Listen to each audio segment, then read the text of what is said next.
Good evening, everyone. We are here again in Englewood every once in a while. And we are one day before Shabbat that we're going to read about the acceptance of the Torah, Parashat Yitro, the Ten Commandments, as was given twice in Parashat Beit Hanan, Parashat Yitro, the first commandment and the second commandments. Today, if you take 7.5 billion people in the world, obviously almost all of them non-Jews, you ask them, do you believe that God gave the Ten Commandments to the Jewish people and He gave them the Torah, what you call the Old Testament? You ask the Christians, almost all of them would answer yes. If you could speak just a little louder because I'm hard of hearing. Okay, so if you say you ask billions of non-Jews, you ask them, maybe you come closer, switch with him, come closer to me. Yeah. Might be a good idea. Yeah. If you ask billions of people, you ask the Muslims, all religious Muslims would answer, of course. You ask Christians, all religious Christians will answer, of course. When it comes to the Jewish people, only 13.2 million people in the world are Jews. Of course, there are much more people, many more people are Jews, but they don't know about it. They are descendants of Jews who actually got intermarried, and it could be his grandmother is Jewish. He doesn't even know he's Jewish. We're not talking about this kind of people. They have no idea what they are. It's hard to come with complaints to them. We are talking now people that know that they're Jewish. They know their mother is Jewish. They know a little bit about Judaism. You ask the secular people, many of them would also answer yes. But what's the difference when a secular person answers yes and when a religious person that learned Torah answers yes? What's the difference between the two yes? If somebody asks me, do you believe that the Jews received the Torah in Mount Sinai? My answer would be not only yes, there is nothing that I'm more sure about than this.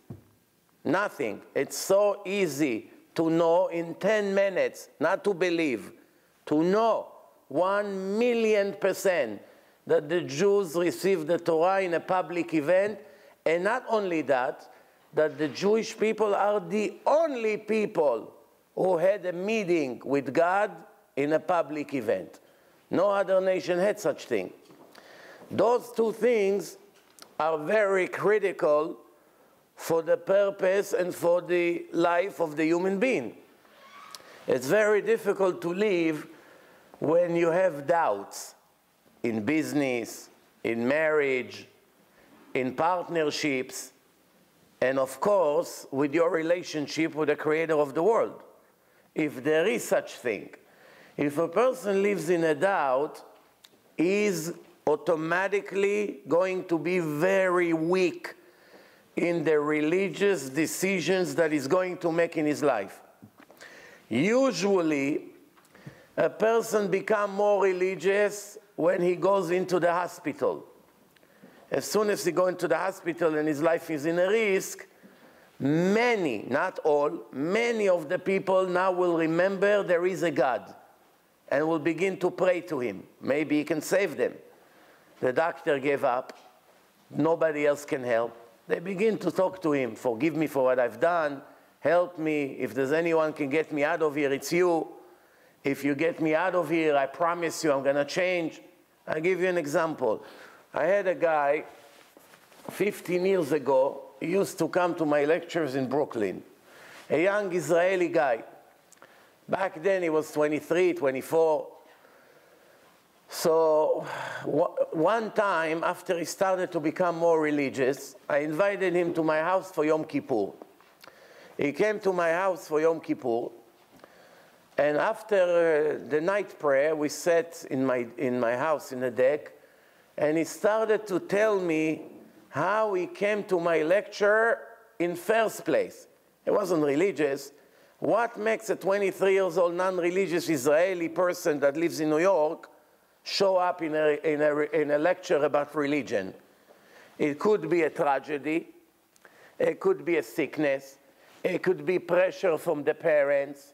It could be they met a religious girl and she's forcing them. One of those. Otherwise, why would he come? So I said to him, how did you really come? And he said to me, let me tell you my story. I was a drug dealer, selling drugs. But I wasn't really selling. I was just taking suitcases full of drugs from one place to another and getting paid a lot of money. They paid me a lot of money for doing it, and I made a lot of money as a young man. I bought a fancy car. One time, they told me I have to bring a suitcase from California to New York, full of 50,000 pills. Basically, life in prison. Your life is finished if you get caught. 50,000 pills. And they told him, you cannot go on planes or anything like that, obviously. So you have to come with buses. It will take you a few days, travel. You're getting $20,000 for it. What do you complain? He says, I arrived next to New York. I don't remember where it was, maybe Pennsylvania, something near New York already. All of a sudden, the police blocked the way. You see all lights. The police got on a bus with flashlights. It was already evening. And the police started to go, and they're looking for someone. They have a picture. They're looking for someone on a bus. They come from person to person, and he said, I'm sitting all the way in the back of the bus, the last one in a corner, and I have the suitcase on the floor. I'm in contact with that at all the time. And of course, right away I started to sweat and my heart was going crazy. And he comes to me and he looks at me like that. Maybe he realizes he's nervous. So he told him, what do you got over there in a suitcase? So he answered him, I have my personal stuff. He said, open it. No, he did not ask anyone on the bus to open anything. Just walk around and look at people. He said, open it. So he said, I picked it up, and I do it as slow as I can. And I know my life is over, basically. 23 years old. I'm already thinking, wow, basically, that's it. I'm done. So he said, I'm opening now the zipper. Maybe a second before I have to just open it up, and you see bags, one bag next to the other, and my life is over. Another policeman got on a bus. John, we got him. Harry. He said, you good?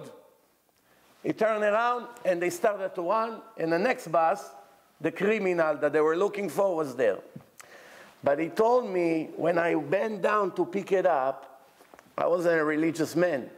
I know at this moment only one can save me. If anybody can save me, it's only God. So I say, dear God, if you save me from this situation, I promise you I'll be religious. That's all I said. Nothing else I could say.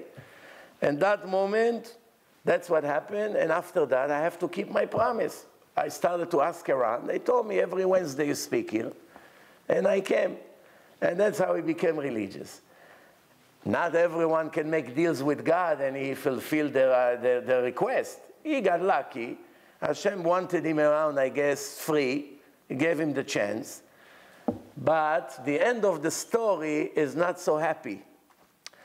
After he became religious, he was already keeping Shabbat and everything.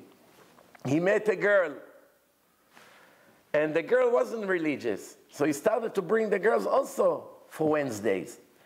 And she also became Shomer Shabbat. And people see the proof. They can't run away from it. She also became Shomer Shabbat. They decided to get married. They moved to Israel to get married. No, he went to Israel. And when he wanted to come back here, all the gang that he was working with, the FBI caught everyone. Everyone is in prison. He was lucky that he went to Israel to get married. As he preparing to get married, he found out something horrible about this girl, that he couldn't marry her. The marriage got canceled. He was in Israel. He was about to come back here. They told him, everyone got caught. Don't dare to come. But he doesn't have a job in Israel. He's eating his money. After a month or two, he just couldn't stay doing nothing. He hired a lawyer here in New York to check on a computer if he's requested. And he told him, you're clean. I don't see any request for your arrest. So he said, let me go back to New York, make some more money. As soon as he arrived in JFK, they buzzed, Secret Service came, put handcuffs on him, took him to jail 6 years. They put him in jail 6 years. I was sending him books without the hardcover, you know. You're not allowed to send hardcover to jail. Those people can kill with that. 6 years he was in prison. They threw him back to Israel with the brown pajama. 2 FBI people put him on a plane. They set one on his right, one on his left, the entire flight with handcuffs. They arrived to Israel. They have to escort him all the way out of the plane that he will be in the territory of Israel. That's the foolish law of this country. That's how they burn the money. And what happened in the end? They left him with his brown pajama on the airport in front of thousands of people looking. They got back on a flight and they went back to America, and that was the end of this guy. And I don't know where he is today, what's the story with him. But the reason I gave you an example from this story is when a person feels the sword on his neck, he has the mind, maybe I'll become religious. Why? I've tried everything, nothing helped. But that's not a kosher way to become religious. When a gun is in your head, or when, God forbid, when you found out you have 1 month to live. That's not a good thing. A person should become religious and live according to the rules of God when he's making a lot of money, when he's healthy, when everything in the family is great, when there is no problem whatsoever. That's the time that he has to be religious the most. Not when he don't have a choice. Why? When he doesn't have a choice, no, he's desperate. But when he's on the top of the world, he has to be grateful to God more than when his life is horrible. Why? Now everything is working for me. Why should I wait to have problems to remember there is a God? Now, let me explain to you one thing in case you didn't know. If somebody asks you what's the main difference between Judaism to all the 80,000 religions and cults that came after, what's the main difference? Everybody searched for some God. Everyone believed that someone made this world. You see an order in a world, right? If you ask a person, you tell a person, I'm willing to swear that this plastic cup was made by itself. If I make this statement right now, this plastic cup was made by itself. Would you ever take me serious after such a comment? What would you say? A plastic cup made by itself? How exactly this equal circle became by itself? I'll give you 1 billion attempts, random explosion, to make one plastic cup. If you're successful, I give you everything I own. It's not that much, but it's better than nothing. So the answer is, how am I so generous? The answer is very, very, very simple. I know nothing was made by itself. Yes, there's all kinds of random things that happens in a creation. But when you see symmetric, with a shape, with equal colors, and you see something that was made and it has the purpose, you know someone designed it. You also know that the one that designed it and made it did not make it for nothing. He made it for a reason. And now your job is to find out what's the reason. Why it's your job? Very simple. Because if you know someone made you, it doesn't bother you to know why. Then you begin to think, maybe he wanted me to enjoy the world. The answer would be, you could be a chimpanzee. You don't have to be a person. Maybe he wanted me to make money, If that's the purpose of life, how come more than 90% of the people in the world are poor? They hardly have what to eat. That's not the purpose. If the purpose to have children, I could have been a dog. If the purpose to be healthy, I can be a monkey. They're more healthy than us. No gray hair, no, they don't lose their hair, no stress, no psychologist, no psychiatrist, no anxiety attack, no ulcer, no cancer, no nothing. Life is wonderful in the jungle. 5 different wives, jump from one coconut to the other, beautiful. No police, no tickets, no arrest, no IRS, I can give you a list until tomorrow. So much better to be a monkey than to be a human being. So the answer is, if you look at everything you ever thought about, you will find out that if that was the purpose, it would be better to be an animal. Now when we are people, and we are different than the animal by one thing only, what? Spirituality. The animals don't have a spiritual aspect in them. We, the people, have a divine soul, the intelligence, the understanding, the ability to tell the difference between good and bad. What's good, what's righteous, what's wicked. That's the only difference between us and the people and the animal. And that's the main thing, and that's why God made us the way He made us, because we have a choice. Now, what's the main difference between Judaism to all the religions? The main religions believe in God. They believe He created the world. They believe He created us. They believe we choose to do right or wrong. Otherwise, there would not be jails everywhere you go. If people would not believe that we choose, why there are jails everywhere? Jails and police and court, that means everybody agree that a person chooses to do good or bad. If we were animals, if a dog beats somebody, right, we're only trying to protect ourselves from him because he's danger.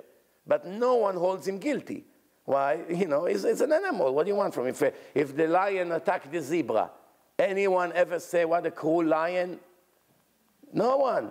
No one wants to put him on a trial, because that's nature. He lives by instinct. He's hungry, he wants to eat. But if a person kills even a cat, everybody looks at him, what kind of a person is this? It's a cruel person. What do we see? That with people and animals, the difference is that people choose. That's why they are held guilty if they do something wrong. By the animals, there's no such thing guilty. Now let me explain to you what's the main difference between us and all the religions and the cult. None of the religion had an event that they spoke with the creator of the world directly. The only nation that received a book from the creator in a public event and heard his voice is the Jewish people. The Christians admit it, the Muslims admit it, and many other Gentiles in the world knows the Jews received the Torah from God. What was in the Torah, what kind of Torah, what was originally given and what was added later on, what about the oral Torah, there are arguments.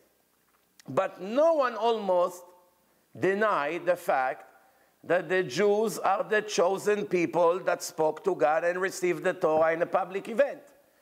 Why the Muslims agree that the people that they hate the most in history, the Jews, why the Muslims agree to admit that the religion of the Jews is real and it's divine?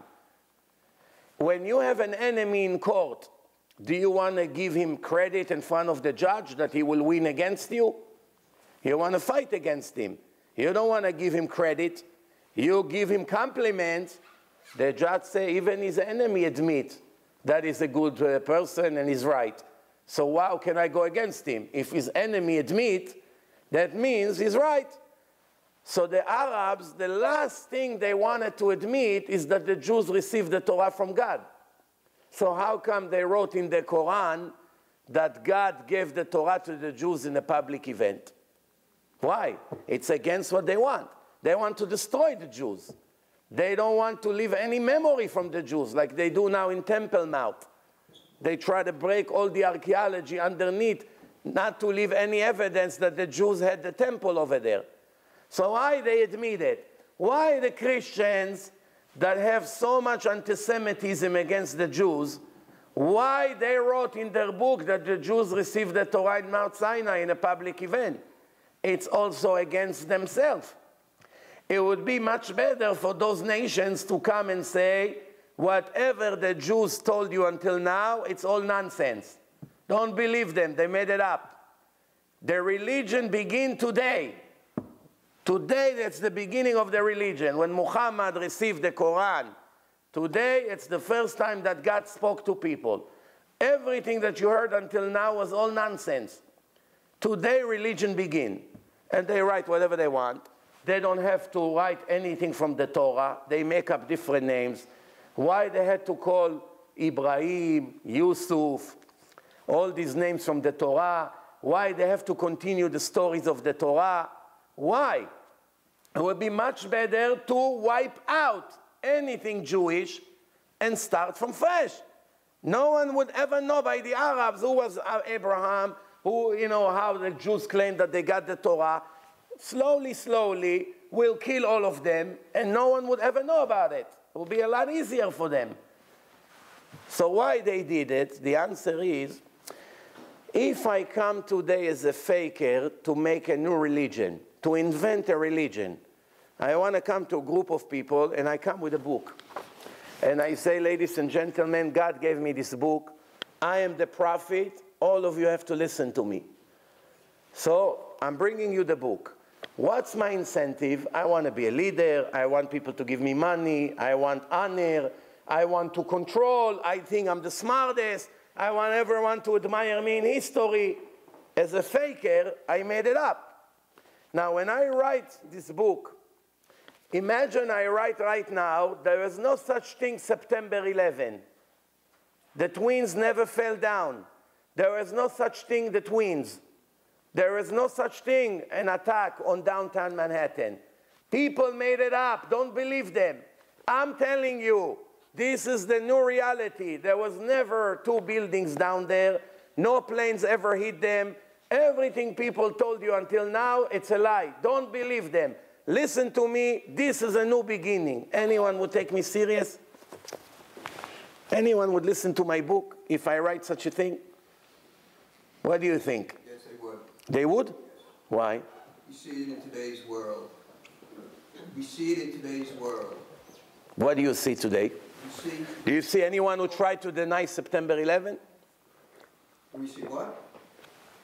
Did you see anybody in the world try to claim that September 11 never took place?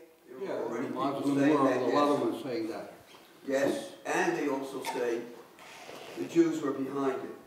And it doesn't only stop there. It continues. Jews are behind it. That's already excuses. I'm not talking about who to blame. So what we're I'm just saying to take such a public event that the whole world witness it and try to claim it never took place. To come to millions of people, billions of people. They say the Holocaust didn't take place. Oh, right. Well, the point is like this. There are Why not use the Holocaust as an example? Oh, so, and the Holocaust, the Holocaust is a very good example right now. They begin to say the Holocaust never took place. But the point is, the vast majority of the world believe that the Holocaust took place or not. I make a deal with you. Everyone that... 2025, you'll get a different answer. Okay. Everyone that claimed the Holocaust never took place, I'll make a deal with you. We'll put a big amount of money, connect him to a lie detector, and you see that when they ask him if the Holocaust ever took place, the answer would be, of course. What people say, what they believe, it's something else. Now, if you say one thing, you can say whatever you want. The question is, what do you really believe? Many people say, I don't believe in God, but as soon as they get hit by a car, they are the biggest believers. What changed? 5 minutes ago, you were an atheist, now you became religious? The answer is, 5 minutes ago, I didn't need God. It wasn't a part of my plan in life. Now I need him, so it's no problem to admit that he exists. 5 minutes ago, I was healthy and rich and walking in the street. What do I need him for? If I admit he exists, You will ask me why you're not Shomer Shabbos. You would ask me why you steal. You would ask me why you're doing all kinds of other sins. I don't want it. Best way to deny. Now I don't have this mind to deny it because I need him now. So now all of a sudden, call the rabbi to come to my room in a hospital, ask the rabbi to pray for me, ask him to give me a blessing.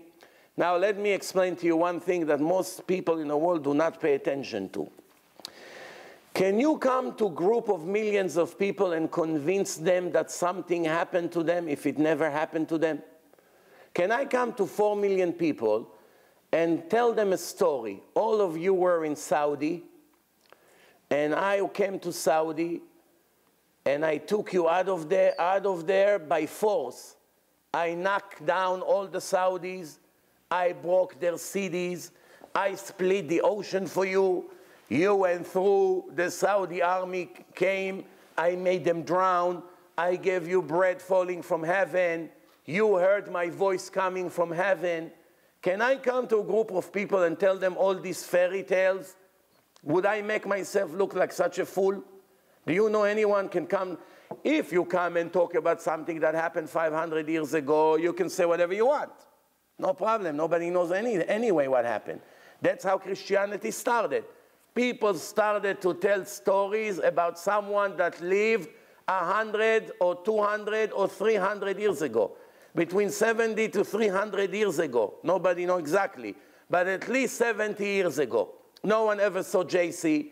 Nobody saw his image. Nobody knows if he really existed. It's stories. People started to write books in Christianity. No one really knows what really took place. It's a matter of faith, belief. You want to believe, believe. You don't want to believe, there's no way to prove. As time goes by, you know, over a period of time, the simplest stories tend to change. Right. Okay? When stories build on faith, you're right, there are many different faiths. And usually when a nation has its history, and the nation is, as long as the nation remains strong, its history could be correct. But when another nation becomes more powerful than another nation with that history, that nation could change the history of the first nation. Exactly. Like it never happened. Right. And it could be completely different stories. Right. And therefore we'd never know the truth if we worked our way back. Right. So basically you're right. If there are 10 different history books, so everything, and each one tell a different story, over a period of time, everything changes. There's very few remarks, stories, or even history itself is always written by the victor or what have you. But there's very few pieces of history in this world, even going back to the Bible, going way back, that is totally, totally accurate. You cannot say it's totally accurate because you'll find inconsistencies or contradictions, because history is written by men. And man himself, by his nature, makes mistakes.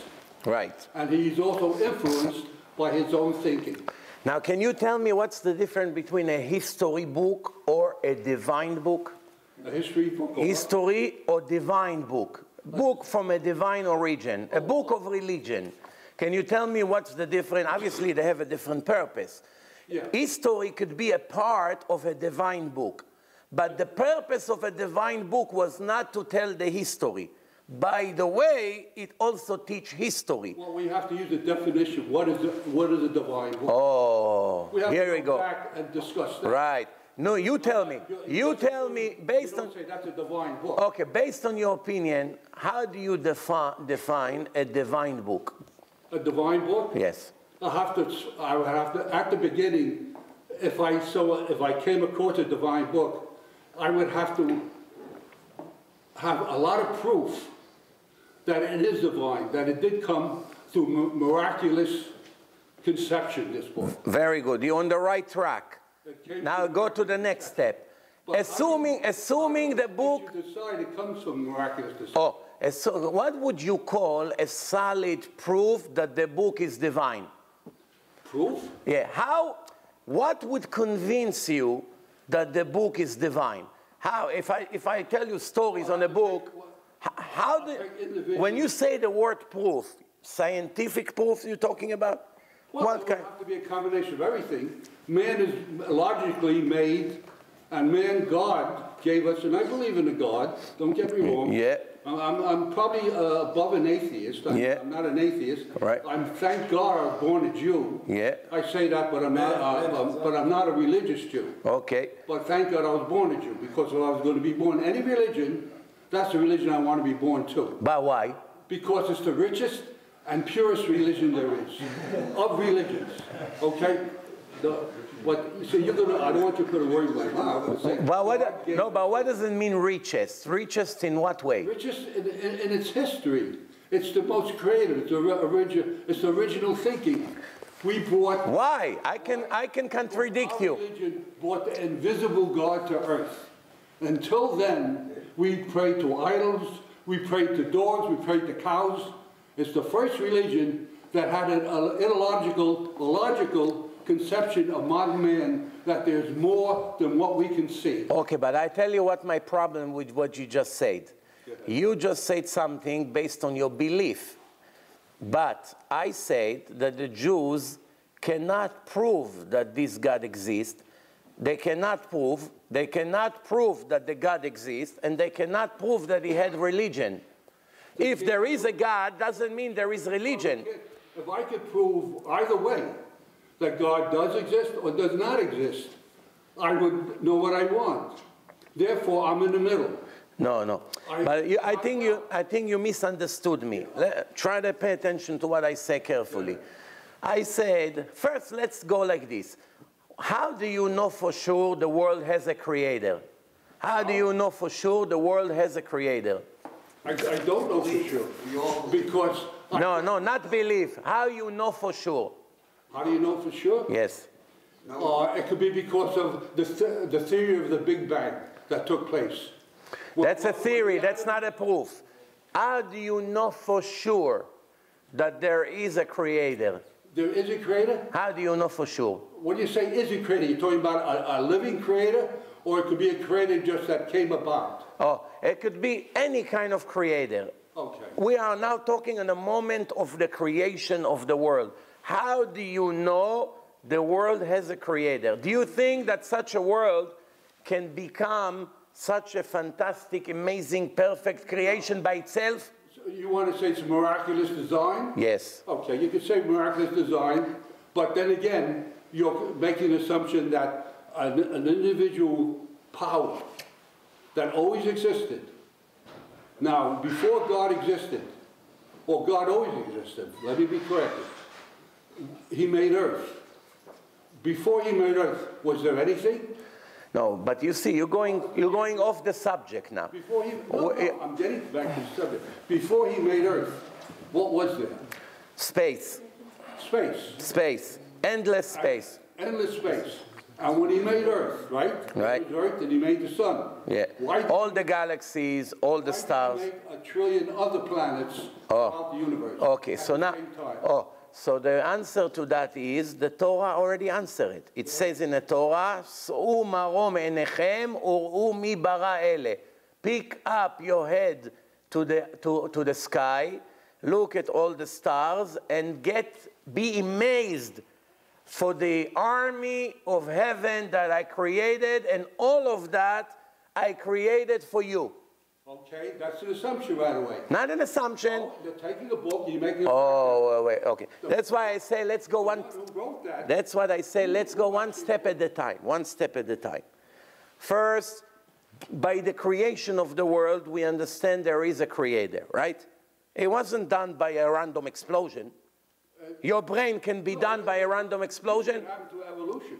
No, wait. Evolution, it's another step. It developed later. I'm talking the beginning. The first cell that was made, the first cell had a brilliant design in it. The cell, the raw material, the water, whatever you want to call it, raw material, it's still an amazing design. Maybe the order was not there yet. And you can want to say that evolution put things in place. When the world was made. When the world was made by someone, do you think that this someone is... Oh, well, what do you call something? What does it mean, something? Something that happened created an imbalance. What do you mean, a raw material create raw material? No, what happens is... This book can create a person? Look about a creator. Yeah. Then we're both talking about a creator. Everything is composed of atoms that is a balance. Right. Positive, negative atoms. The atom can made by itself, the atom, the first atom, was made by itself? Well, we'll get to that. So what happens is, if there's an atom, there's a positive, negatives, and they're all matched, then there's serenity. Nothing is going to happen. Mutations happen. Mutations happen. Once they come matched, you develop a big explosion takes place. But you already jumped 20 steps ahead. Mutation and evolution, that comes way later. I'm talking to you. I am talking to you on the first millionth of a second when the raw material was made for the first time by someone. Do you think that something like this, that there was nothing in existence, and now there is a world in existence and many billions of galaxies that all are in movement? And initially, there wasn't many millions of galaxies. How do you know? Galaxies are created because science said so. You know what time? What science says that galaxies were born later on? The universe is expanding. That's something else. Universe expanding doesn't mean galaxies doesn't exist. Now, what makes it? Why is it expanding? And how do we know it's expanding? Yeah. We're expanding because we know the speed of light. Right. 6 million miles per second. 300,000 kilometers per second. Yeah. And we see the universe expanding. It's still expanding till it's day. But I'm talking to you about A, you're answering me about B. I'm not denying that universe is expanding. Okay. You said something that is incorrect. You said that galaxies were born later on. I never heard one scientist in history that claimed such thing. I never heard anyone claim such thing. Okay. Expanding means becoming wider and wider. It's getting wider and wider. Right. How long has this been going on? You can call it as many as you want, as many years as you want. Billions of years. It could be billions of years. According to the scientists, it's 14 billion years. But again, it's not relevant to what I told you. Well, pay attention. I ask you one simple question. You don't have to be a Stephen Hawking. No, okay. I'm asking you one simple question. We talk common sense, two people on the street. Forget about these bombastic ideas. Okay, let's land on the ground and let's talk common sense. Yes, you see this little thing, right?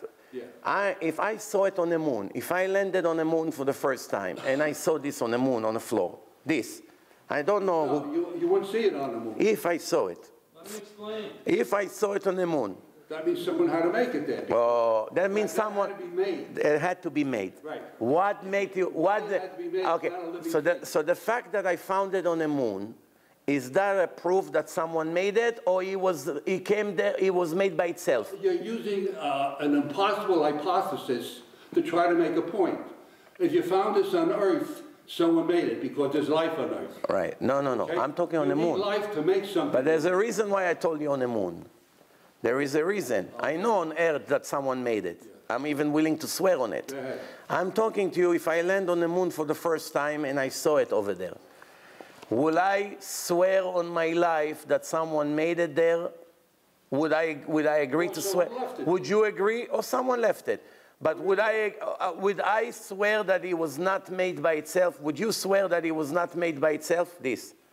I would swear it was not made on the moon. It was not made by itself. You think it can? Of course not. Okay. It had to be made by something. Okay. So you just agree with me on the first step. I agree with you. Okay. So the first step is, if there is a creation, we already know there is a creator. We don't know who he is, but someone. You know who the creator is of that. A machine made that. No. You know that. You know. Go ahead. Try to walk with me step by step. You don't have to. Okay. I don't want you to throw me off that there's a creator. Yeah, but you know, I can be wise. I can tell you, oh, the machine made it, and who made the machine, and who designed the machine. Well, so you tell me a person. You tell me a person. Then I'll ask you, who made a person? Yeah, you keep going. Who made your brain? Well, everything's made through evolution, could be. No. We were efficient. It cannot be. And we were not. It cannot be. It cannot be a brain from evolution. Forget about this nonsense. Sufficient and necessary. Forget about this nonsense because you don't believe it. You and I know that you don't believe it. You don't believe that 10 trillion connection came together by itself through evolution. You don't really believe it, please. Of course I do. The world You believe it? You really believe that 10 trillion connection connected together they all knew how to come into place and connect exactly into the brain by evolution? You really believe it?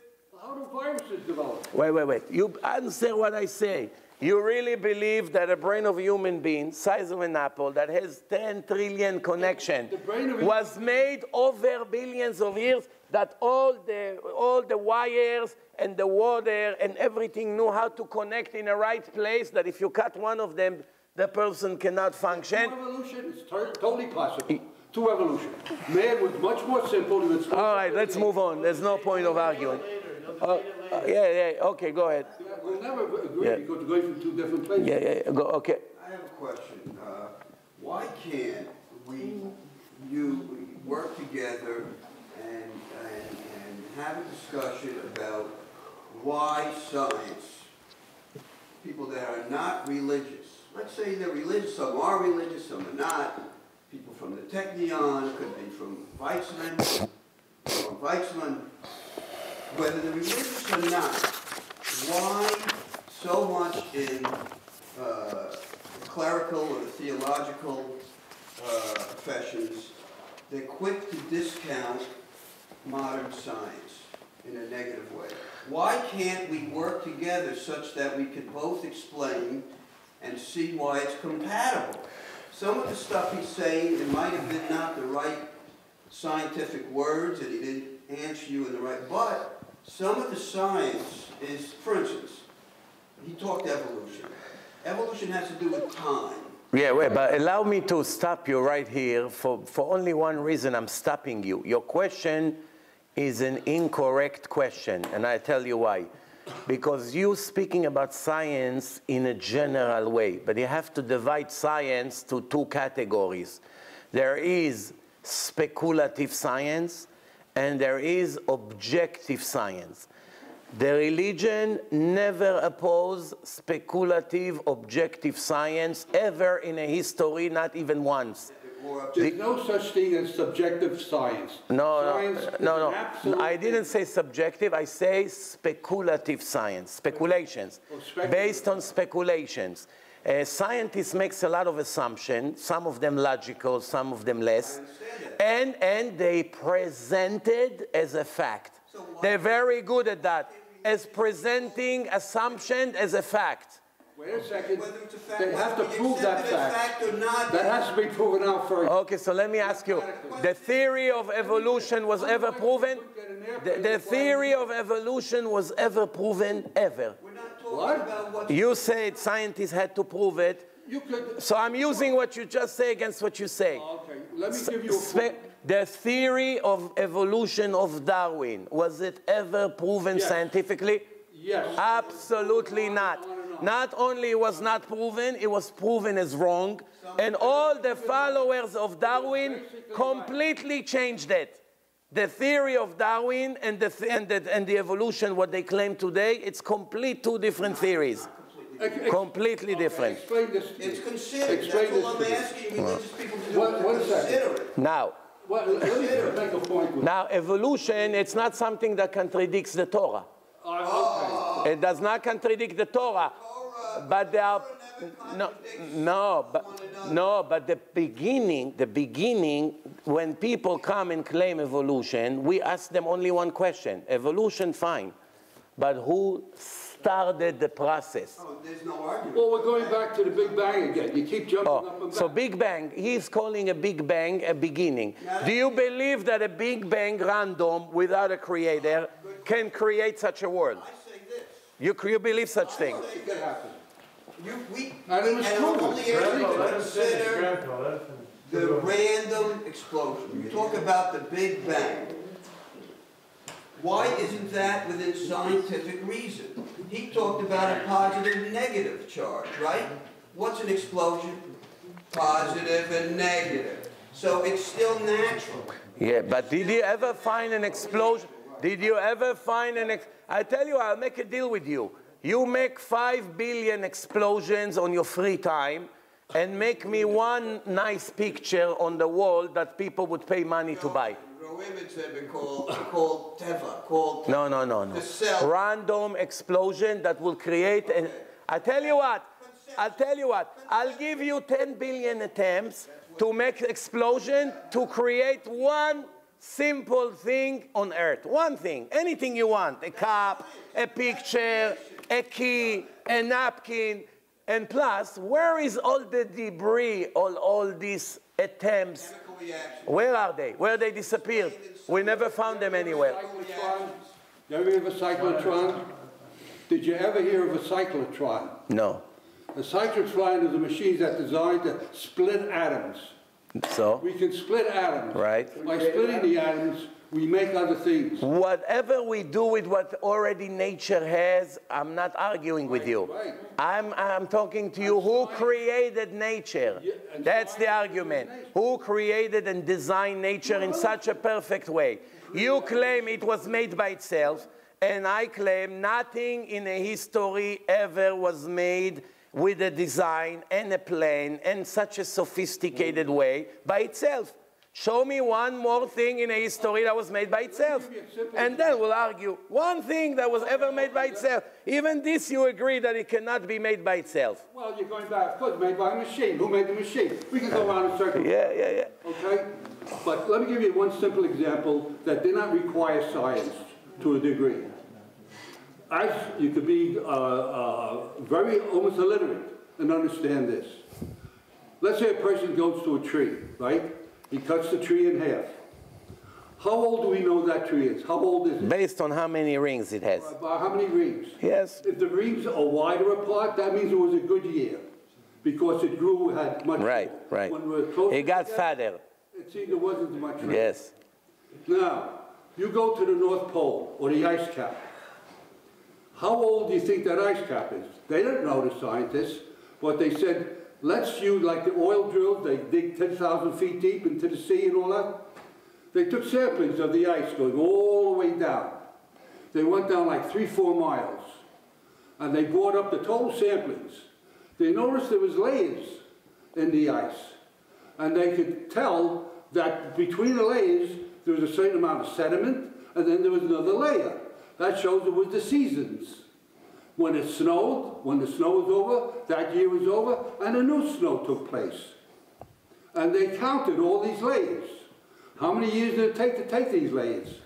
Do you know that how many years it was to make the ice cap? 700,000 years, they counted. 700,000 years that ice cap it took to make. So the point I'm trying to make is getting back to the Bible, which is only 5,700 years old, whatever. But yet the ice cap is 700,000 years. Assumption. That's not an accurate science, what you just said about the ice. This is all assumptions. The ice, it's not an accurate science.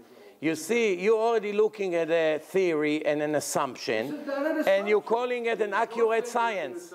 That's not an accurate science. Ice, just like the rings on a tree, which you said. No. How'd you say it? I have actually approved that the world is only a few thousand years old based on your science.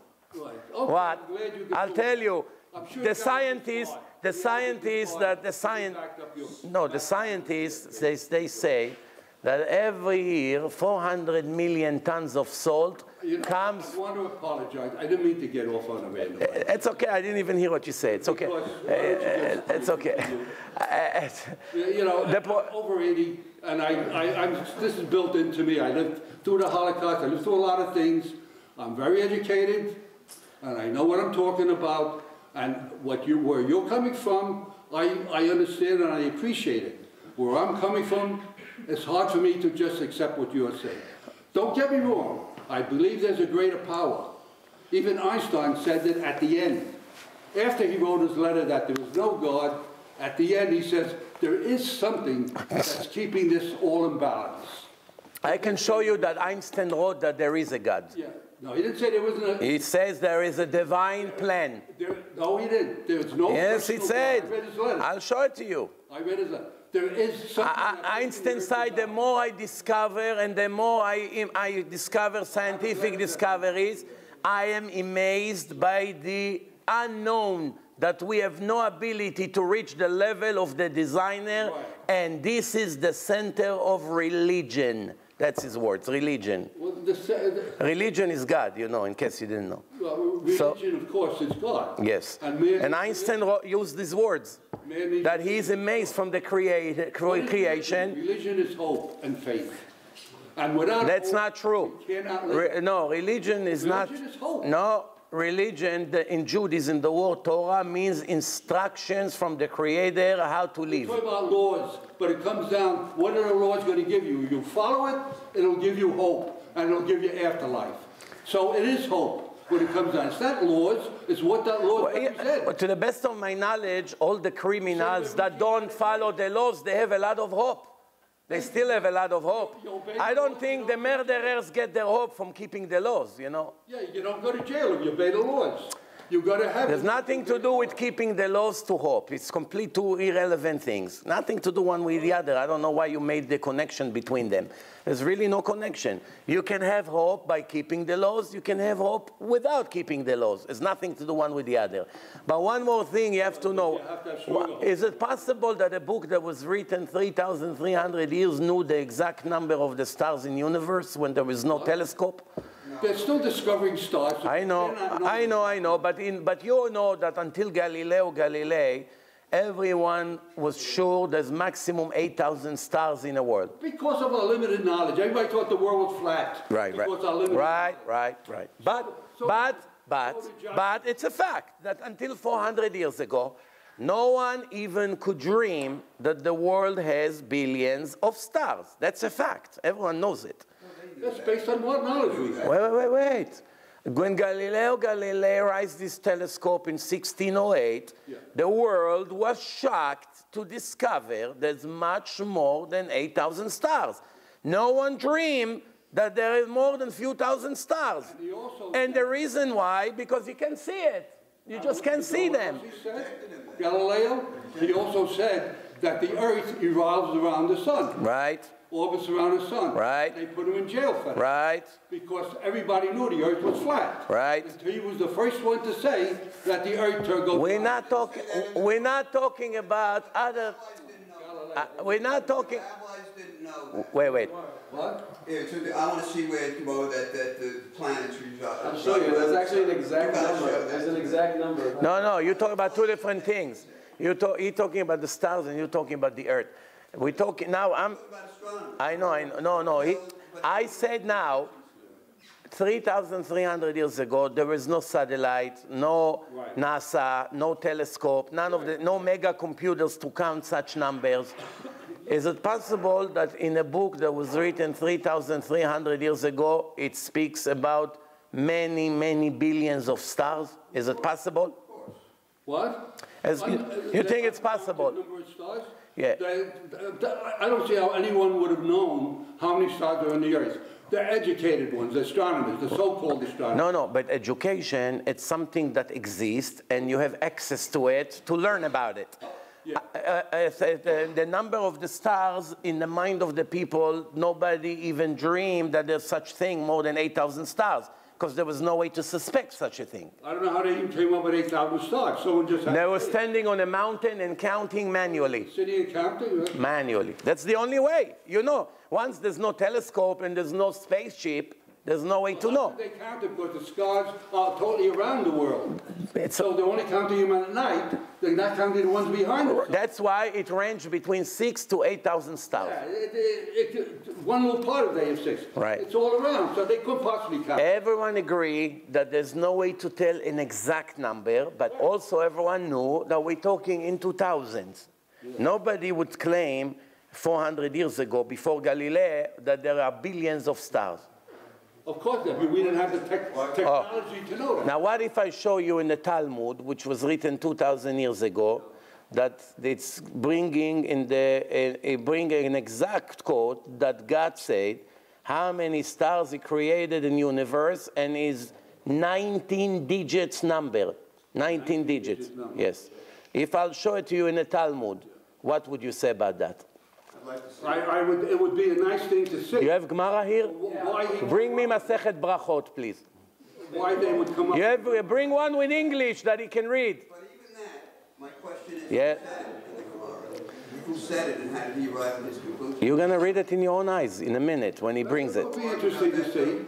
Oh, don't get me wrong. But for every one fact you come up with, I come up with 19 inconsistencies. The one fact that I show you in the book, that it's a divine fact. Yeah, one fact does not make everything right. Right, but if I show you 1,000 facts, That's wonderful. And I could show you several hundred inconsistencies. you cannot show me one accurate fact against the Torah. Yeah, okay. Not one. Remember what I said.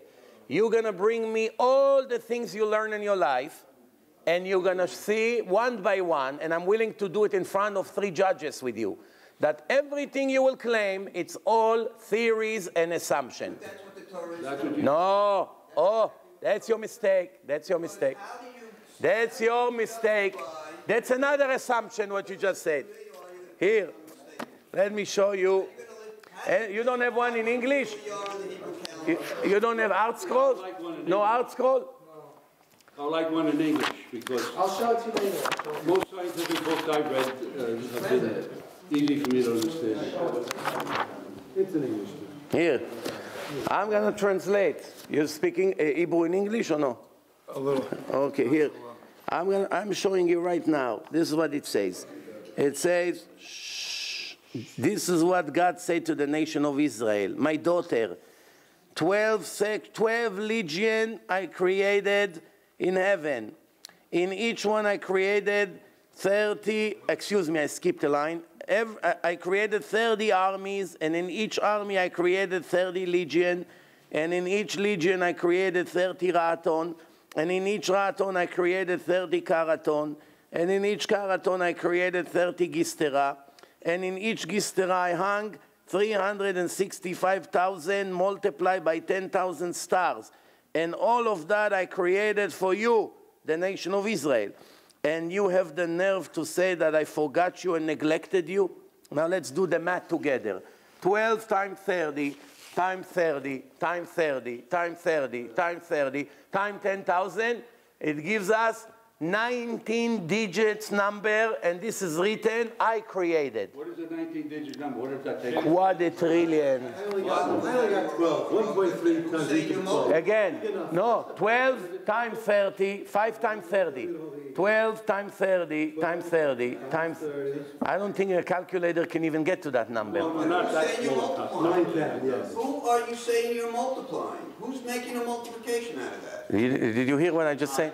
I created 12. I created 12. To read it in English. I created 12 sections, and in each one I created 30 army, and in each army I created 30 legion, and in each legion I created. So it's one inside the other. Here, there is a big glass. There is a big glass. In the big glass there are 12 balls. In each one of the 12 balls, there are 30 little balls. In each one, you understand? Someone did the arithmetic and multiplied it and square routed it. But my question is, who's saying that? And about what? It's in the Gemara. Who is saying it? And about what? Oh, the answer is the nation of Israel say to God, dear God. What is the number?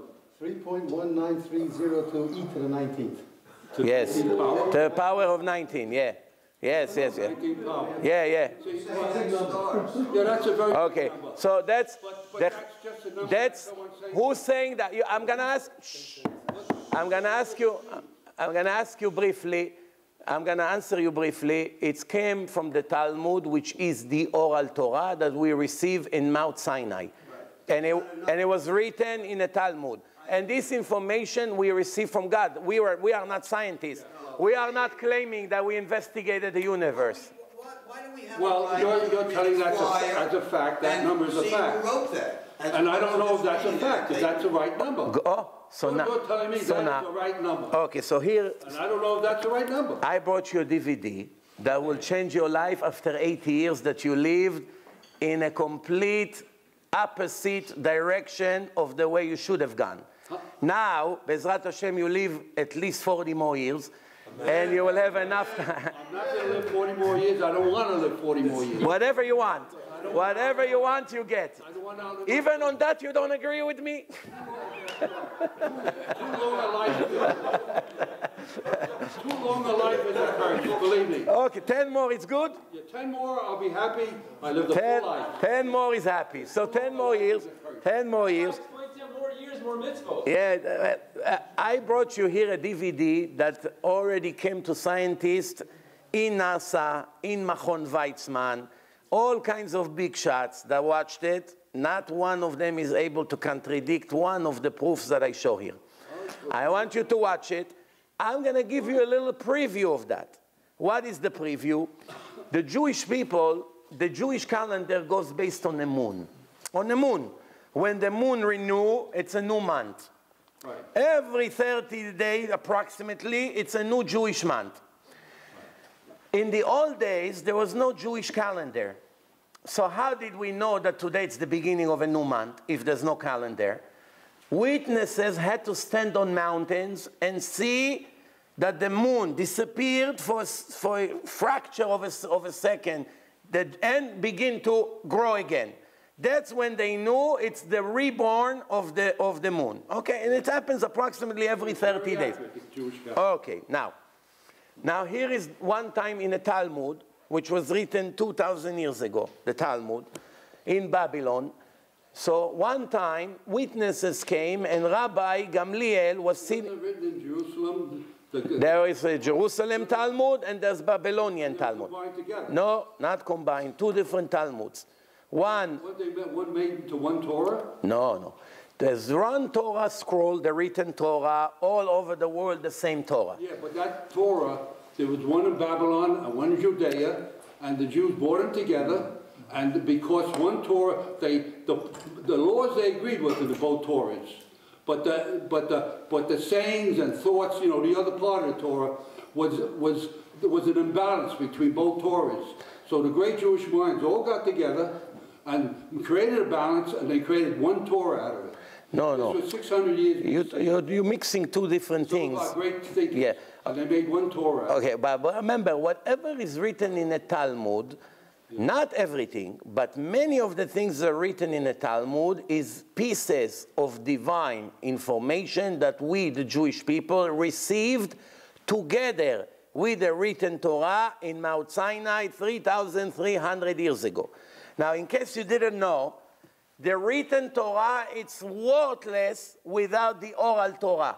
The written Torah, there are 613 laws to keep. Right, none of them is explained in a written Torah how to keep it. There's no way to know. Like tefillin, when we put tefillin and we put it, how would we know how to make it? It's not, the instructions are not in a written Torah.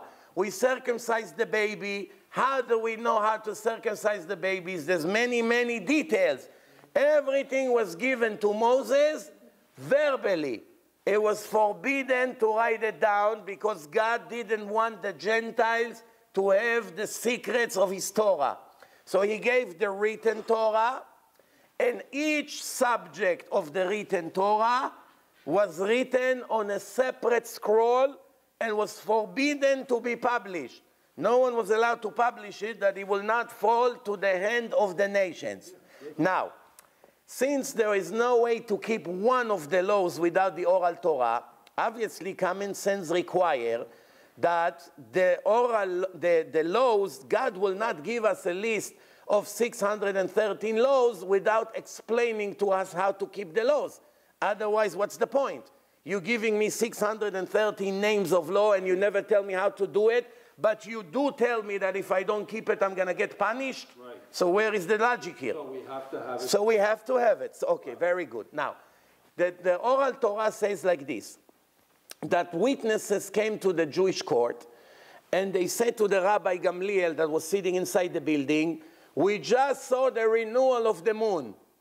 And he said to them, it cannot be. You're wrong. It was a cloudy day. So they say to him, we came from outside, you sitting inside, you telling us we're wrong?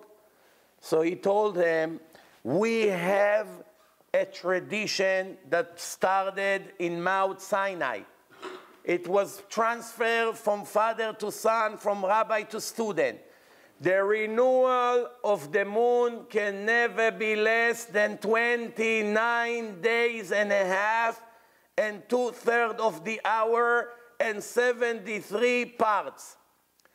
If you calculate what he said, it gives us 29.530590. That's the minimal cycle that the moon will always have. It will never be less than this number, never. That's the minimal cycle. In thousands of cycles of the moon, it will never go under this number. So far, everything is clear? Okay. Now, NASA investigated moon-Earth system. For many, many years, invested a lot of money in it with thousands of people, and they came to a conclusion that the renewal of the moon is 29.530588. Not 590, 588. Very, very small difference between their number to what the Talmud said. Regular calendar. Exactly. Now, the Germans in 1965 in Berlin, they did their own research, separate, independent research, and they came with 29.530589. It's even closer. And in one of my lectures, one scientist came to me, teacher for science, and he told me, you can update your number. They already corrected it to 590. But since I never found a source, I cannot commit on it based on his words, because I don't even know who he is. He presented himself as a teacher for science. But one way or the other, whether they corrected that or not, the question that I have for you as a smart person, 3,300 years ago, there's no telescope, no computer, no calculator. You didn't need one to tell them. Okay, so now, who was able to write such a promise in the Talmud, that the renewal of the moon will never be less than this number, because the entire Judaism is dependent on this number. Yeah. Because if they're going to make a mistake in this number, all the Jews will eat on Yom Kippur. Why? Because we're going to make the beginning of the month one day earlier, which means the 10th day, we will fast on the 9th day, and everybody will eat on the 10th day, which is Yom Kippur. Did you ever hear of the Aztec civilization? Right. No. The American Indian The Aztec civilization also invented it. The Aztec civilization. You're talking the Maya? The Maya? Yeah. No, the Maya had a different calendar. That's nothing to compare what I'm talking about. They have a calendar too. Yeah. That was as accurate as ours. They had. No. Right, You right completely misunderstood me. I'm not talking about to make a calendar. That if I came to you, The years were exact. I'm talking about black, you're answering me about yellow. I was telling you there is a statement in the Talmud that can never be given by a human being. Only the creator of the world and the moon and all the system and the galaxy. The Aztecs. The correctness. The Aztecs never knew. The Aztecs never wrote such a statement of what I told you. They can create their own calendar, and that's a simple math. To make a calendar is much easier, because then you have to be a good mathematician. That's all. And the Greeks were good mathematicians, and many other goyim, they were good mathematicians. Wonderful. And that's we're not coming to claim if we're smart or not. We are coming to say one thing. The information that I gave you, it cannot be given by a human being. That's knowledge, has nothing to do with math. That's knowledge of a creator of a system. He is the only one that can give us this. You understand? In other words, I buy a Mercedes now. I can calculate how fast it drives on my own. But there are certain things about the car I will never know unless the maker will tell me the secrets. There are secrets that could be in a car. In a million years, I will not know. If I know all the secrets of the car, all the combination, all the things that they hid inside, that means I am the manufacturer. Right. So if I have information about the moon and the earth and the galaxy to 6 digits after the decimal point, which is unhuman, it cannot be that a person was able to know all the cycles of all the moon for the future to come for thousands of years to such a precise number without spaceship, without NASA, without computers, without all the measurements, and without billions of dollars. The question is, how the rabbis that with you walked with a cane 2,000 years ago, how did they know it? Yeah. Before NASA. They were astronomers then. Yeah, well, let me put... That's not what they claim. The opposite. If the rabbis found it on their own, they would like to get credit for it. In the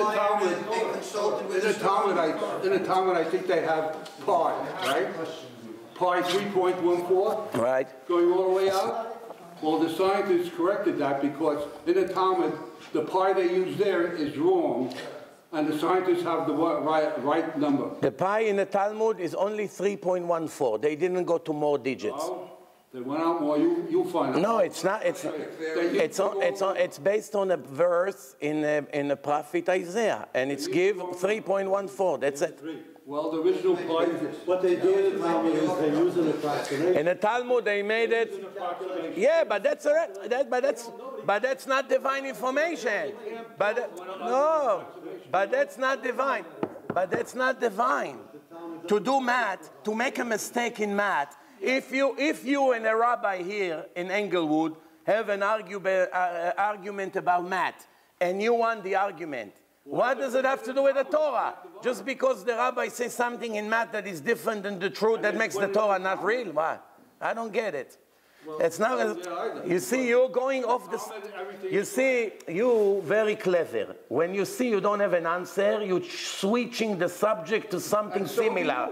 No, I'm not doing that. Just as clever as no. Oh, yes, you are. That's called in English manipulation. Manipulation. I ask you. You make a statement and you use it as fact. No. I ask you, do you think that a person was able to know such thing about the moon 3,300 years ago? Yeah. Well, if we knew as much as what we knew, I don't know. Is it possible that a person knows such thing? What person knows all the movements of the moon 3,300 years ago? What the old civilizations know. I think a lot of the knowledge was lost because we, till this day, our computers cannot build the pyramids as accurate as the pyramids were made. Yeah. Till this day, with all our computers. But again, we cannot build who taught them that? But again, you see, you're doing the same trick. You see how you went to the pyramid? I'm asking you that the moon, you're talking to... Las Vegas, they built the pyramid. Tell him. He said nobody can make the pyramid. Tell him. They made it. All right, any questions so far? No, let's... In Las Vegas, there's a pyramid. Let's move on. No, this is what he wants. He wants to get out everything. Now I'll give you one last proof. And then we'll talk about something else. One more proof. Yeah, the Torah say, the rest you're going to watch here. I brought you a special DVD. I'll let you leave the conversation being right. Yeah. Okay? No. I don't want to be right. I want you to give me a solid answer. So far, I ask you 2 things, you don't have an answer. Now let's go to the third one. I asked you 6 things, you didn't have an answer. No. You just push it off on the side. No, because you're making assumptions. Did you bring me any proof to anything? The fact that the layers of the ice... That's not a fact. That's not a fact. That's not a fact. No, all this... No, that's not a fact. It's not a fact. No. If you want to put a blinder over your eye... Let me ask you a question. Carbon dating, it's a fact? If you want to put a blinder over your eye... Carbon dating is a fact? It's a fact. Carbon dating, it's a fact. It's common knowledge. Common knowledge, yes. Fact. Is it a scientific fact? All I know is... Can you rely on carbon dating? It doesn't leave any doubts, 1,000,000%? That's 1,000,000%. If you're going to count the rings on a tree, Tell me. tell me Wait. the rings on a tree are right. But if The rings on the tree. I have news for you. The oldest tree that they found in history is less than 6,000 rings. It's in the Natural Museum in Manhattan. Go see. Go see. How come there's no trees with billions of rings? Where are they? Show me one. What does that have to do with the age of a tree? The age of the world. Show me one. Based on you. Based on what you say, we should have trees from here to Israel with billions of rings. Based on what you say, if every year the ring gets another ring, we should have a tree all the way from here to Israel. No, all trees, it's a life form. Wait. What am I not getting here? If the tree has every year another circle. Now, no one ever found a tree in the world with more than 6,000 rings. Based on what you say, it should have been a tree all the way from here to Lakewood. The oldest tree in the world is the California redwood trees. And they run between 2,000 and 3,000 years old. Okay, so how come they don't have... The biggest trees in the world. They have 3,000 rings? Yeah. 3,000 rings? Those are the oldest trees in the world. The oldest. And they have those rings. There is a tree... There is a tree in Manhattan that has almost 6,000 rings. 4,200. Does not negate what I'm saying with the ice cap. It proves it out. The question is, how come there's not even one tree in the world with more than 6,000 rings? What does that mean? All of them disappeared? No trees then. All of them disappeared? The atmosphere was different then, 2,000, 3,000. No, there was no trees 2,000 years ago, 3,000 years ago. Why? The Torah described that they built a Bet HaMikdash 3,000 years ago from cedar trees from the Lebanon. King Solomon built a temple from trees 3,000 years ago. They were talking about camels living in the desert, in Judea. Do you know that camels never lived in the Judea desert during the time of the Israelites? How do you know? They did not have camels there. They did exist. How do you know? Because there was no camel fossils beyond just the current years. That's not a proof. Again, that's an assumption. Not a proof. It's an assumption. You're all assuming things. When I say something, it's an assumption. When you say something, it's a proof. This is a proof that they didn't find something that belongs to the camels. That's a proof. No, on that I say, just because you don't find fossils doesn't mean that the animal... I'm just but saying my the question point. to you is, how do you know how old the earth is? Very simple. We have, based on what the Torah says. I know, and that's not enough. I tell you what. No, let me explain to you. Let me explain to you something. I'm not claiming to be a scientist, and no. Everything I know, I never claim that I invented it or I found it. No. Scientists sometimes get credit. It's my discovery. But they never claim they created it. You see, but the rabbis that wrote about the Talmud, it was very simple for them to take credit as they discovered the renewal of the moon on their own. But they wrote, we got it from Moshe, that got it from God in Mount Sinai. It would be a lot better for them to take credit. No, it would be a lot better for them to say, I spoke to God. That makes them more powerful. But they're not liars. God gave me But they're not liars. Therefore, I am special. But they're not Muhammad. Muhammad said, I spoke to the angel. I know. But the rabbis are not Muhammad. Just like the rabbis of today in Israel decide, well, we know who the Jew is, and the Jew, we speak to God directly. We talk to him. I didn't meet one rabbi that claimed that he speaks to God. Yeah, literally, right. But when they say, oh, the 6 million Jews were killed in the Holocaust, the rabbis say, well, then there must have been a reason why they were killed. What do you think? It was coincidence? What? Do you think it was coincidence? I don't think what? Do you think that what happened in the Holocaust was coincidence? Coincidence? Yeah. It was an evil thing done by the Jews. Of course. Not at the direction of God. All right. No, but what do you? But do you think that something God like this? Want year-old children, 18 months old, and 6 months destroyed. Not at the direction of God. All right. Let me give you the third proof. Okay, enough. Shh. Let me give you the third proof. Jews, they're supposed to eat kosher fish.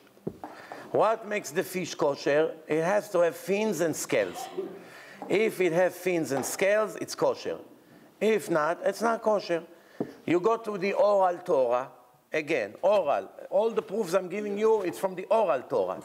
The oral Torah said, everything you will ever find in water, ever, that have scales on it, you should know that it for sure will have also fins. If you found scales that you scrape and they fall off, that creature for sure has fins. You will never find anything in the water. 72% of the world is water. You will never find anything in the water that have scales, and you did not find fins in the same body. You know why you find fins also? Why? Because fins and scales are made from the same material. What? Not only that. It's made from the same material. family Not true. of Not all of it. The arms. From the but same the end of family, the it's fins just like are made saying- from the same material as a scale. It's the end of the the fin. same genetic makeup. Right. It's like. So what? So what? That's why you have. So why there is so many, That's why you always- and based on what you say, all fish should have scales, if it's made from the same No, but material. not all. You have lobsters, you have seafood. No, but there are many fish that doesn't have scales. Of course. Why dolphin doesn't have scales? Not all fish are the same. Okay. So genetic, there's no way to predict how it will develop. Okay. So now, when the Torah was given 3,300 years ago, obviously the one that wrote it could not predict the 3,000 years to come. And what's going to happen in the ocean, who is going to get mixed with each other. He obviously couldn't have control on it. And he wrote in the Torah, and remember, if there is one mistake in the Torah, it will prove that it's not divine. So no one would invent things on their own and take the risk. It says, if somebody gives you half a fish, half, raw fish, you go to Chinatown, and you see half of the fish, just the head and half of the body. You don't see the fins. You don't see the fins. It's cut out. How do you know? You need two signs. You need fins and scales. But you only see the scales. You don't see the fins because Mr. Lee, the Chinese, he cut the fish in the middle. He removes the scales. Okay, no, before he removed the fins, they cut. So now you see half a fish. You need to see two signs. You need to see scales. You need to see fins to know it's kosher. But you only see scales. The oral Torah told you, don't worry. If you saw scales, guarantee that it had fins. Exactly what I was saying. Wait. But if it had fins, no guarantee that it will have scales. Right. But if it has scales, always it will have fins. Always. But a different type. If you look at a shark fin, it's not like a fish scale fin. It's different. Exactly. Genetically, there's fins that are skinned. Just same thing. There's wings, like a bat has. Right. Doesn't matter what kind of fins. There's different type of. Doesn't matter what. If it had scales, it also had fins. Which means, if you find one snake in the ocean that has scales like the fish has, that you scrape it and it falls off, Judaism destroyed, collapsed. Why? It will be the first mistake in the oral Torah. If you have a mistake, you would not be able to rely on it. That is the word of God. Right. Okay, so now you tell me, please, do you know one person Just that can promise such a thing? what? Do you know 3,300 years ago? Do you know one person that has a complete knowledge about 72% of the world? He can watch all the rivers and he can watch all the rivers, all the lakes simultaneously. He can watch everything simultaneously. He can predict the future for the next 3,300 years and write in the Torah, something like this will never be found. Do you know one person that can write such a thing? No. So the question that I have for you, obviously this is something that a person was unable to give to humanity. The only one who can write such a thing is the one who created all the oceans and all the people and all the species and everything. Now, I only gave you three proofs. In the DVD that I gave you, there are many more. And in general, there are thousands. I have thousands of proofs. For instance, the Torah promised that the Western world will never fall down.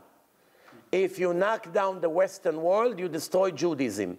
Now, you tell me, do you know a person that can guarantee that a wall will never fall down, especially when the other three fell down twice? Well, I don't know. That's something, there's aberrations, there's miracles. Midrash Shir HaShirim.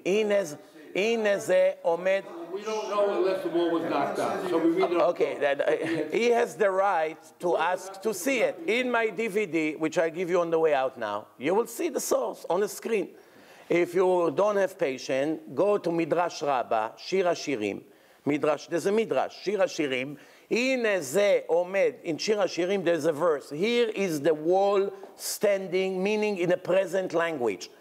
It was written 2,000 years ago. This Midrash almost 2,000 years ago. Here is the wall standing, that God swore that this wall will never fall down because he's protecting that wall. Which means, Rega, when the Babylonians destroyed the first temple, there were 4 walls.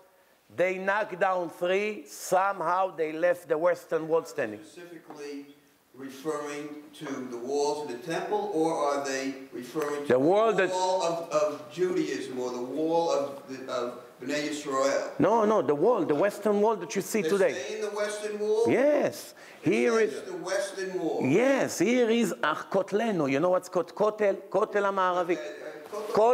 No, Kotel HaMa'aravi. It says Kotel HaMa'aravi שנשבע לו הקדוש ברוך הוא שאינו חרב לעולם.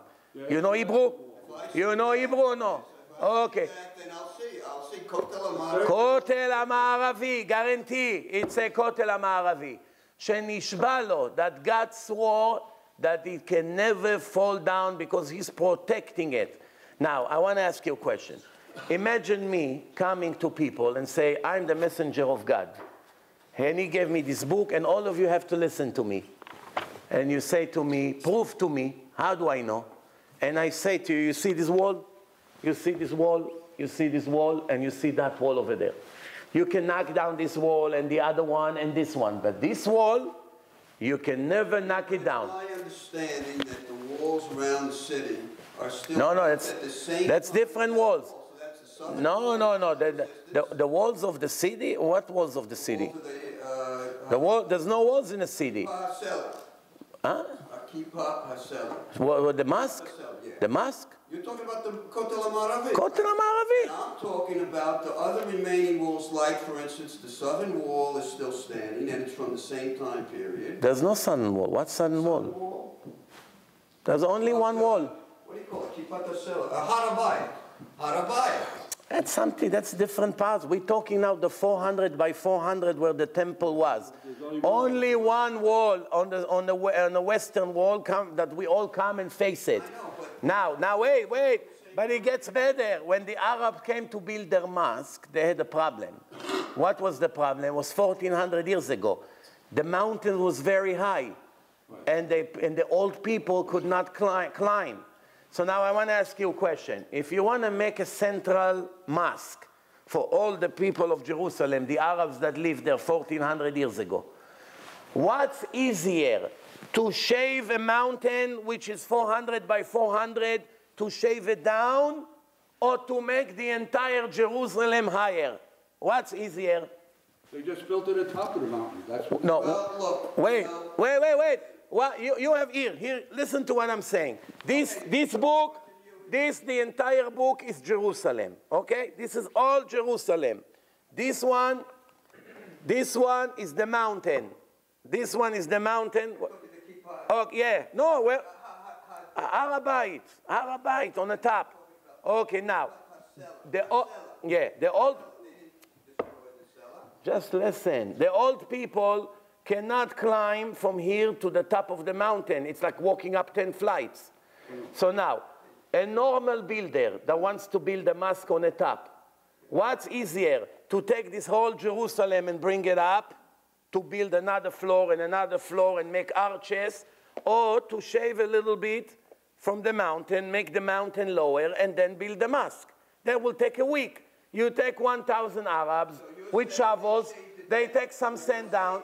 The little history behind that is, that is where Allah. You see, they already know that I'm about to give them a punch, a knockout, and they do everything they can to stop me 10 times. This is because you're not even letting me finish. So I'm asking you, what's easier? Answer the question, don't be a wise guy. What's easier, to shave the mountain down or to make the entire city of Jerusalem higher by building arches? The answer to that, what you're trying to tell me is that I think it was easy to shave it down. Not only you. Every fool knows it. But in my opinion, no. I'm not saying I'm the highest archaeologist in the world, but in my view, that cellar is the same cellar as it was in the time of Yaakov Avinu. They didn't touch it. They remained it. Nothing was shaved down. Now, you could say they built up the... I didn't say that it was shaved down. I didn't even finish. What do you... I ask what's easier. I first ask what's easier, to shave the mountain down or to lift the entire Jerusalem up? Neither one. Which one is easier? But neither one is easy. Easy to leave it the way it was. But it can't. The old people would not be able to come to the mosque. What's the point of building mosque when half of the people can come? The point of building the mosque there was because that's where Allah went to heaven. And that was a sacred mountain, and they didn't want to touch the mosque. So the answer is... So what did they do? Okay, the answer is, the Arabs started to build arches. If you go under the Kotel, there is a special tour. You can see.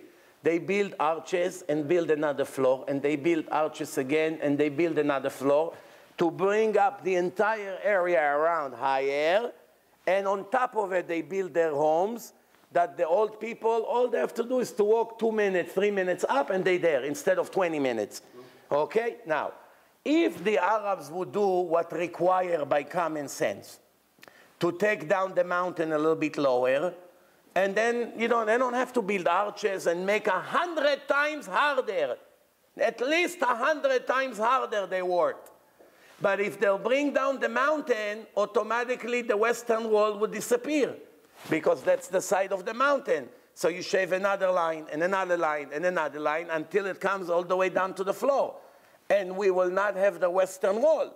And that will be the end of Judaism, because the Torah committed that this wall can never fall down. Now you tell me, and be honest, if you know any person that would be so dumb to stand in front of millions of people and write in a book, if this wall falls down, put my entire Torah in a toilet.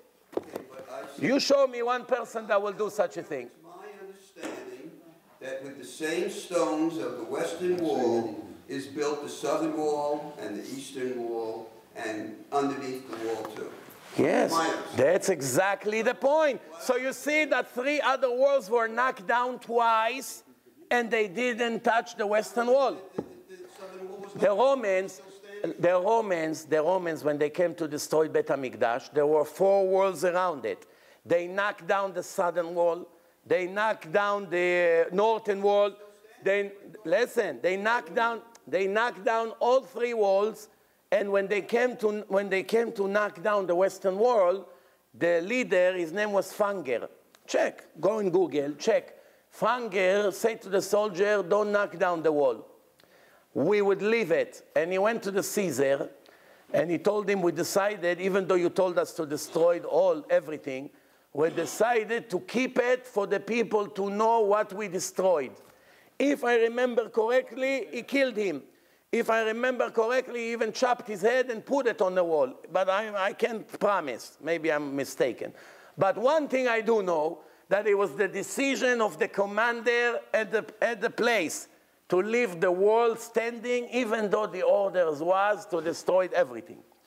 And it happened again by the Greeks. And it happened again by the Babylonians. And it happened again more than 20 times. Fatimim, Persian, Ottomanim, Turkish, British, everyone that occupied the area somehow left the Jewish wall standing. And you know what, something even better? There was an earthquake that knocked down all the buildings in Jerusalem from A to Z. And the only thing that's still standing was the wall. But not only that, the wall, the bricks, are not standing with any cement. It's one on top of the other, that's it. Any little shake of the ground, it should have slid down on the head of the people. Because they were cut to a millimeter. Well, but By the way, they did use cement, by the way. They used a teeth. I read that there's no cement between the bricks. It's just one on top of the other. They maintain the wall all the time. Who maintained the wall? They only cut the trees, that's all. Maintain the wall. Nah, nobody maintained anything. Last one maintained the wall was Horus, more than 2,000 years ago. They maintain it till this day. They keep it clean, they keep stuff from growing in between the rocks. You keep stuff growing in between the rocks, otherwise you have decay. So good, they wash it with a hose. Baruch They Hashem. remove all the vegetation. Tov, more questions? No? Seder. Whatever we achieve, we achieve. I'm alone, I'm done. No? You're not done. You didn't even start yet. You have my film to watch.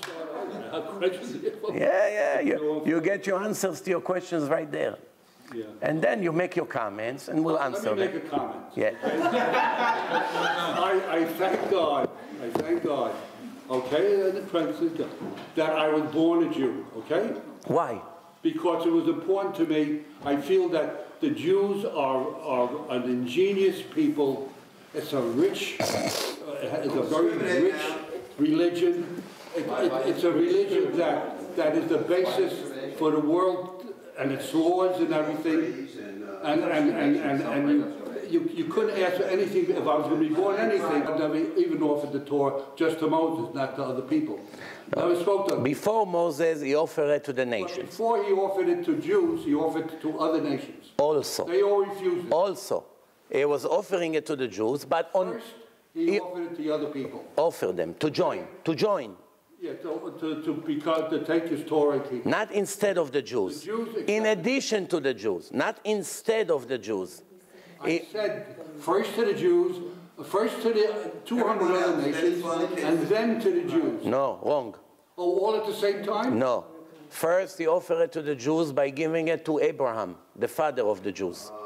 Then why did he offer to other nations? Oh, to join. Why we convert Oh, Gentiles? wait a second. Why we convert Gentiles today? To join. If they want to join. You're making my point. Yeah. You're making my point. Okay. Very good. So in other words, I'm learning something now.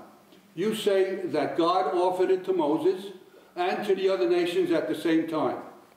No. Okay, this is the first, I'm learning something. Yeah. What I heard, Therefore- everyone Wait. Therefore, Yeah. now God obviously wanted the other nations to know about the religion. Yes. Okay, now we are a people of the religion. We keep it, we maintain it, and God expects us to live by it. Now we see it's so rich and it's so truthful and it's the true religion. Why do we keep it from other nations now? For the last 5,000 or 3,000 years since we have it, we make it very hard for other people to become Jews. Why are we proud? To me, if I was, no, God wanted the world to be Jewish. And I always thought that. God wants the whole, because ours is the true religion. I don't care if you're stupid, if you're smart, as long as it's in your heart that you want to become Jew, you would be accepted as a Jew. Good question. Unless, if you can't be as good a Jew as your son is, your son will be a better one, and your grandson will even be a better one. And the world would have expanded as a Jewish world. But the hard religious rabbis make it hard for many people to become Jews. I can't blame you. Let me finish. I can't blame you for this question. This question comes from a point of total ignorance in Judaism. Total. Zero knowledge. And I'm not blaming you, because you never went to yeshiva, and you never learned for 20 years to understand what Judaism is. This question is Oh, but you and me are not supposed to talk at the same time. But you talk as I talk, you don't care, you talk also. I never seen it. Even the Israelis in Israel don't do that when they have hot blood. You know? You got the conversation going. Okay, I'm answering you now. Your question sounds to you logical. Your question sounds to yourself and to other ignorant people logical, because they do not know because they do not know what Judaism is. Now let me explain to you something. Let's start from the end. Let's start from the end. First, every serious Gentile that wants to be righteous and wants to join Judaism is welcome and can convert it. And I myself already made more than 300 Gentiles Jews in a Beit Din here in Queens. Wait. Now, before you let someone join a VIP club, you don't just take every garbage from the street into your prestige club. You have you have a list of requirements. You have a list of requirements who can join your nation and who cannot join. For instance, if Adolf Hitler would survive the war and he comes to the rabbis now and say, I want to convert, and you would be one of these rabbis, would you accept him or you kick his head out of the window? I would want him killed immediately. Exactly. Okay, so you just agree with me that if I don't agree that with if you. Sad, I want him killed. yeah, so you just Particular definition. so you just agree with me that people like Saddam Hussein and Hitler and Ahmadinejad. אתה מנצל אותו מנטלית ופסיכולוגית. Me, it's me, it's me. The people you converted. The people you converted. Did you pass it by the rabbis that are in Israel, the ultra-Orthodox? Yes, The ones who they are recognized by the state of Israel. they say, no, you did it right. They are truly Jews. Again, I'm answering you, but if you're gonna cut me, you're not gonna get your answer. Let him talk, guys. Only the rabbi. Questions after. Let him talk. So now I started from the end because I knew that you're gonna cut me 10 times. So I rather start from. On his side because you're catching the cut word. Go ahead. Okay. So first of all, you assume that the Gentiles cannot convert. I showed you that it's not the case. Serious Gentiles joined and keep all the laws. Now, the problem that you do not know that to be a Jew doesn't mean that your mother is Jewish and because of that you're a Jew. That's not correct. Like most secular Jews, they think that because my mother is Jewish, I am automatically a Jew. But that's not what the Torah say. The Torah say, in order for you to be Jewish, you have to keep the Jewish laws of my Torah. If you keep them, you are Jewish. If you're not keeping them, you are a potential Jew. Meaning you have a ticket of the Jew because your mother gave it to you on the day you were born. But on the ticket, there are conditions how to practice Judaism. And the first substantial law that makes you a Jew or not is to observe the eternal covenant that the Jews made with God by keeping the Sabbath. The Torah say, observe my Sabbath to teach the world that I made the world in 6 days and in a 7th day I rested. You have to be like me, you are my children, and you must keep the Sabbath. If you don't keep the Sabbath, I'm going to cut your soul out of the life of eternity in the day that you die. You will not go where the Jews go because you did not practice Judaism. Now, here is the point. The point is, if a Gentile wants to be a Jew because he met an Israeli beautiful girl, and she told him, listen, my parents will never allow me to marry a Christian guy. You want to marry me, you have to convert. Now, what does he care? He's not planning to keep the laws. So he comes to the rabbis with his earrings and his ponytail and his drugs in his pocket, and he said to the rabbis, what's up, bro? It happens to me. I'm talking to you from experience. Hey, what's up, bro? Can you help me to convert? My girlfriend doesn't want to marry me unless if I convert. Now, what do you think? If he came at you that way, I would throw him out. Okay, good. So now the rabbis, I can promise you that there are tens of thousands of converts that used to be goyim, and now they are religious Jews all over the world. Tens of thousands of Gentiles. However, we are not supposed to make it easy for every faker to come and say, I want to be a Jew. How do you know who he is? He's an Al-Qaeda terrorist. He wants to come into Israel. He wants to get an Israeli passport. Well, everyone who says, I want to be a Jew, you're going to welcome him? What do you think? It's a joke? So there are rules how to convert the Gentiles. The Gentiles have to accept all the laws of the Torah with no exception. And after you check them for a year or two, and you see that they are serious, and they change their idol worshipping behaving, and they left JC and Christianity and all the rest of their nonsense, after that, we are more than happy to convert them. And there are many Jews who marry to them and have children with them. I see that all the time.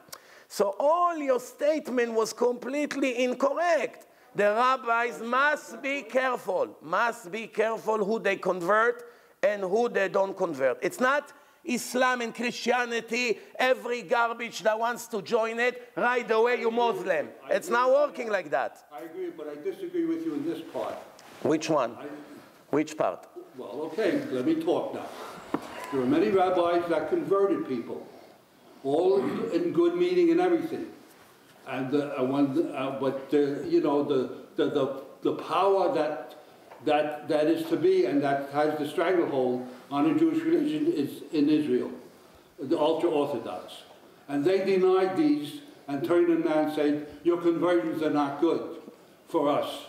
Now, they are the ones who are deciding who is a Jew and isn't a Jew, and it's contradicting many rabbis like you in this country and in other countries. What gives them the right to contradict other rabbis? I tell you what, first, there are lists of rabbis that are recognized by the rabbinical state of Israel office. They have a chief rabbi, Ashkenazi and Sephardi, and they have rabbis around the world that they know who they are, where they learn, if they're really rabbis, if they're... All rabbis graduated seminaries and everything. No, okay. So now here is the point. The point is that I have news for you. Unfortunately, in Israel, every convert, even Reform, even conservative, even converts that still believe in JC, even converts that still live like Christians, even converts that eat pork on Yom Kippur, they're all recognized by Israel. That's the problem. No, that's not the problem. No, you're saying that's the problem. I don't see it's okay by you? No. A convert that eats pork on Yom Kippur, it's okay. No, you're saying they eat that. There were many rabbis and many people, even before, if they're going to stray from it after they convert, they stop them right then and there. After they say we convert them, they're married. Show me one case like this. And they say no. Show me one case.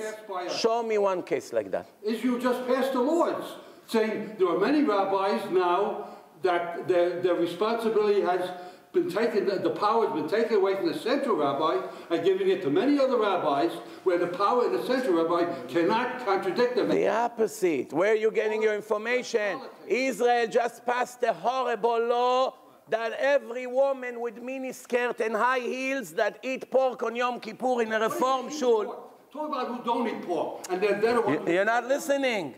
Israel just passed a law that every Reform woman with a yarmulke on her head and miniskirt, half naked, she can convert anyone she wants and they accept her. You're stretching a point. You're lying about that. I can't see it. Yeah, they just passed that law. There was the whole fight in Israel about it. But not they were eating pork, running on mini dresses, and they... Reform. You know what reform... Do you know what reform is? Tell me what does it mean, Reform Jew? What? To be a Reform... Yeah, they're all different type Jews. I know of a Korean Reform woman, a rabbi, in a school that I was looking for a position there, that is converting, Reform into Judaism. And she was the one, in fact, to go to the White House and to light the candles for the menorah. You know, this is... Not everybody's Orthodox, not everybody's Reformed, and not everybody's conservative. So you... All different types. So you want... The Orthodox want the total power to say everything over everyone else because they know exactly what God wants. And that's one of the reasons the Jews are being punished today. No, it's you know why they're being punished today? Because they refuse. But the law never changed. The laws never changed. God offered the religion to the whole world. And still, we're diminishing people. We're going to disappear at the rate we're going. Because we've been around for 6 million years, for the longest religion, and yet we're the smallest number of people. When there were almost nothing. And then another 400 or 500 years we might not even exist. I tell you what, at one point there was only 500,000 Jews in the world. Right. And then we came up to 18 million and then came down. And after the Holocaust it went down to 12. So we're going a little up, we're going a little down, but the Torah already said that we will be the smallest nation in the history. I wish you luck. I'm an old guy and I become impatient. Take the CD, watch it. That's it. Very good. Thank you very much. Any more questions about something else? Let's go. Any questions? Anything? Parsha, life, views? Something good. Yeah. Shh. All right, go ahead. Let's go. Is there anything in the Torah that talks about anti-Semitism?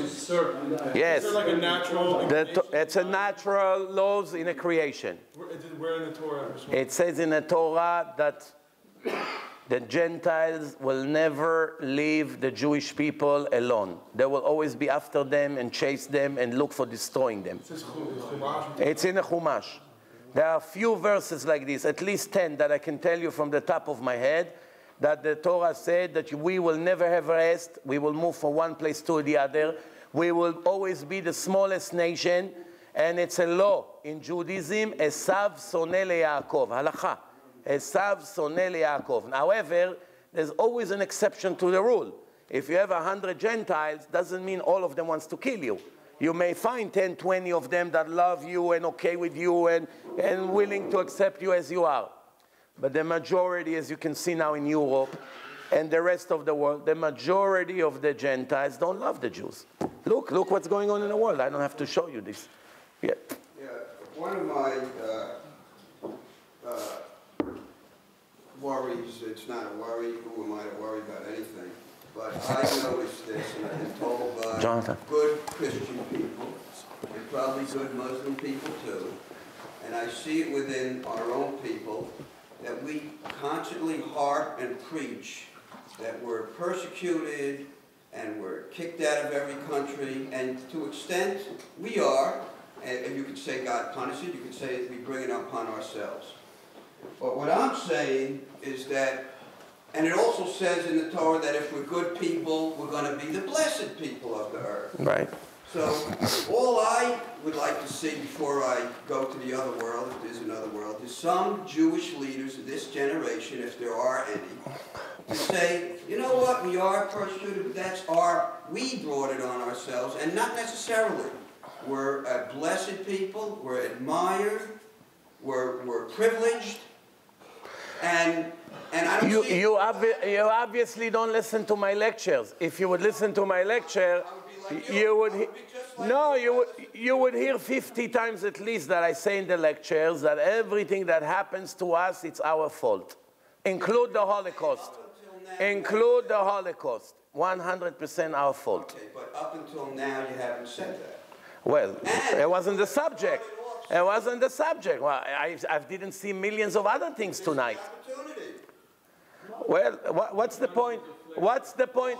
What's the point of talking to Holocaust survivors and tell him that the Holocaust came to us because of our sins? Well, why couldn't we say it instead of bashing Hitler all the time? Why can't we say, you know what? It was our disunity and our lack of... Well, in my film, Torah and Science, part 3, מיכאל, תביא לו בבקשה Torah and Science באנגלית. I tell you, sir, in my film... I only see rabbis getting up on the pulpit, even Netanyahu, political people exploit it. Because it's a combination of both. You have to understand one thing. The Goyim, naturally, the majority of them don't like us. Even when we are perfect. Even when we are perfect, they don't like us. The majority. All Arabs hate Jews, almost all of them. Almost. I would fight you on that. You didn't see the report of the United Nations for 3 months ago? 90%. I'll show you in the book Arabs defended Jews in the Hebron massacre. Yes, but that's 10%. 90% of Arabs admit. Look, get the point. The majority hates us. I say clearly now, not everyone hates us. You know what, the majority hate us. I don't teach my children that. Well, you can teach whatever you want. Reality will not change. Your children will learn the hard way. Let them learn the hard way in college. And I'm not saying it's an easy thing to be an Israeli. You have your own mentality, you have your own culture. And maybe it's good that I'm not there. Because I see the mentality every Israeli has. Not every. Israelis are good people, right? They're as good as everyone else in the world. But this constant harping that everyone is out to destroy us is our shame. Tell me, why in Poland and in Russia, in all these places, Hungary, everyone hates the Jews so much?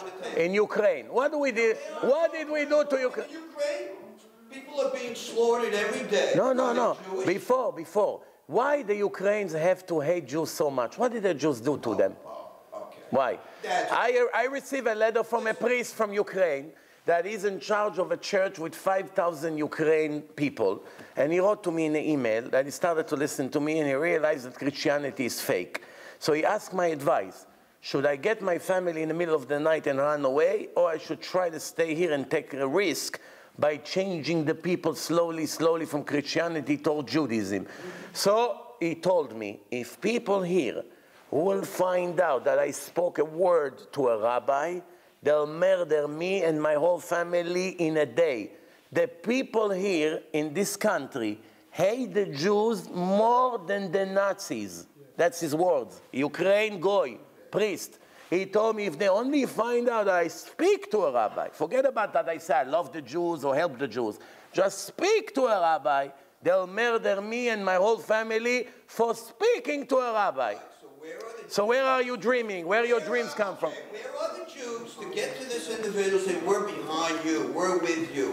Why don't we support these people that are our friends? Why do we constantly say this? We have thousands of problems of our own. We're going to start supporting all the... We have thousands because we make our own problems. The way to get out of this is to befriend other people and talk with other people. You live in a dream. Not be so You live in a dream. My father was a friend with the Arab in the villages, and my sister was murdered in Israel. Okay? You know, so I want to say something about that. Okay, and I'm not angry, and I don't hate all Arabs, but I think that unless you live in Israel and you live the reality, it's very... But I want to say, and if I was in Libya... Any more questions? No, Kadima, okay. Shh.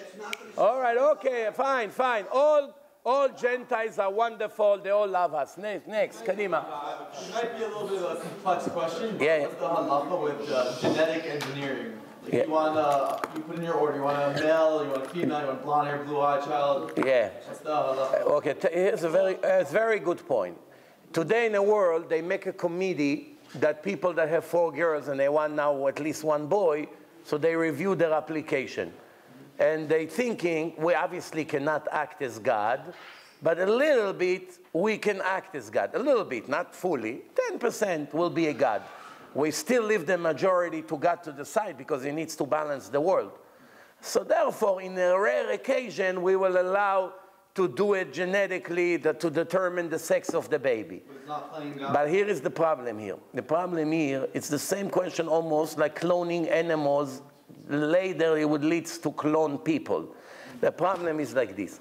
When God gives a person a girl or a boy, it's a very deep calculation why he gives them this girl or this boy. It's no coincidence. It's no a machine scramble, whatever happened over there, and a girl came out.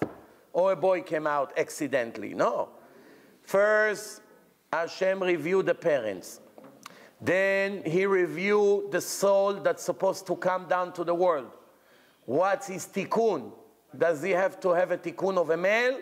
Does he have to have a tikkun of a female? If Hashem wants that soul to be a male, to be a Kohen, to be all kinds of things, so he decides which soul to give to these parents. Now, if these doctors will come and actually interfere with Hashem's plan and turn it into a boy or a girl, the opposite of what Hashem wanted, obviously it's messing up the plan.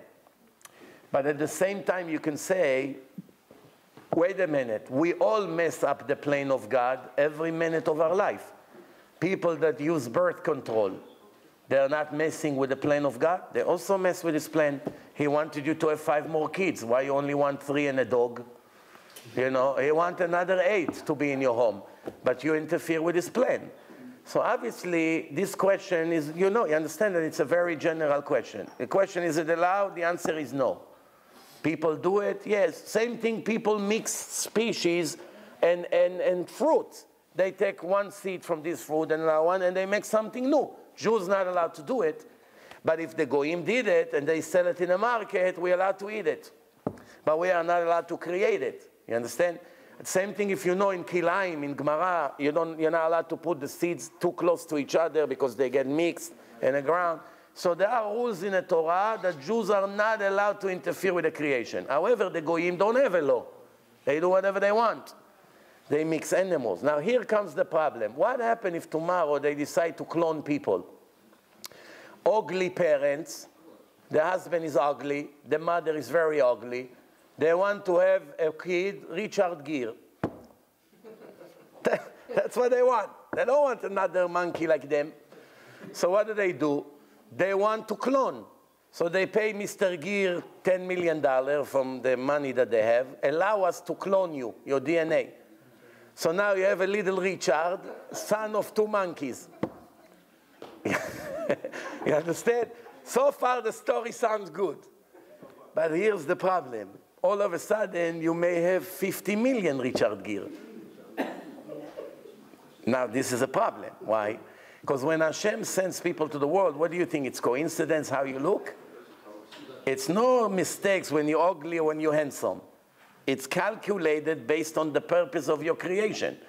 If a person has a correction with the women, he has to have desire for the women and he has to overcome his desire. If he looks like a monkey, there's no test.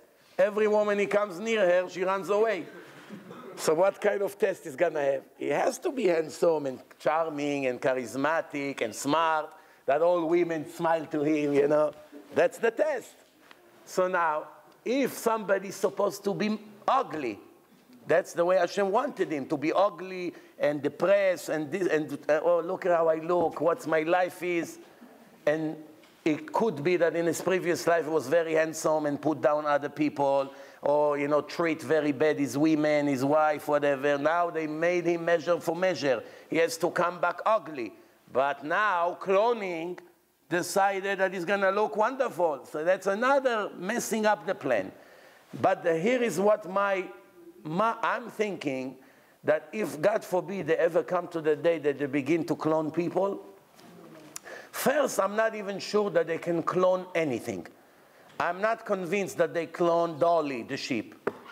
It could be a big scam, like scientists are very, very big experts in scamming people for budget, for honor. As you know, they getting caught all the time for lying in research and all kinds of things. So it could be that they never really clone anything.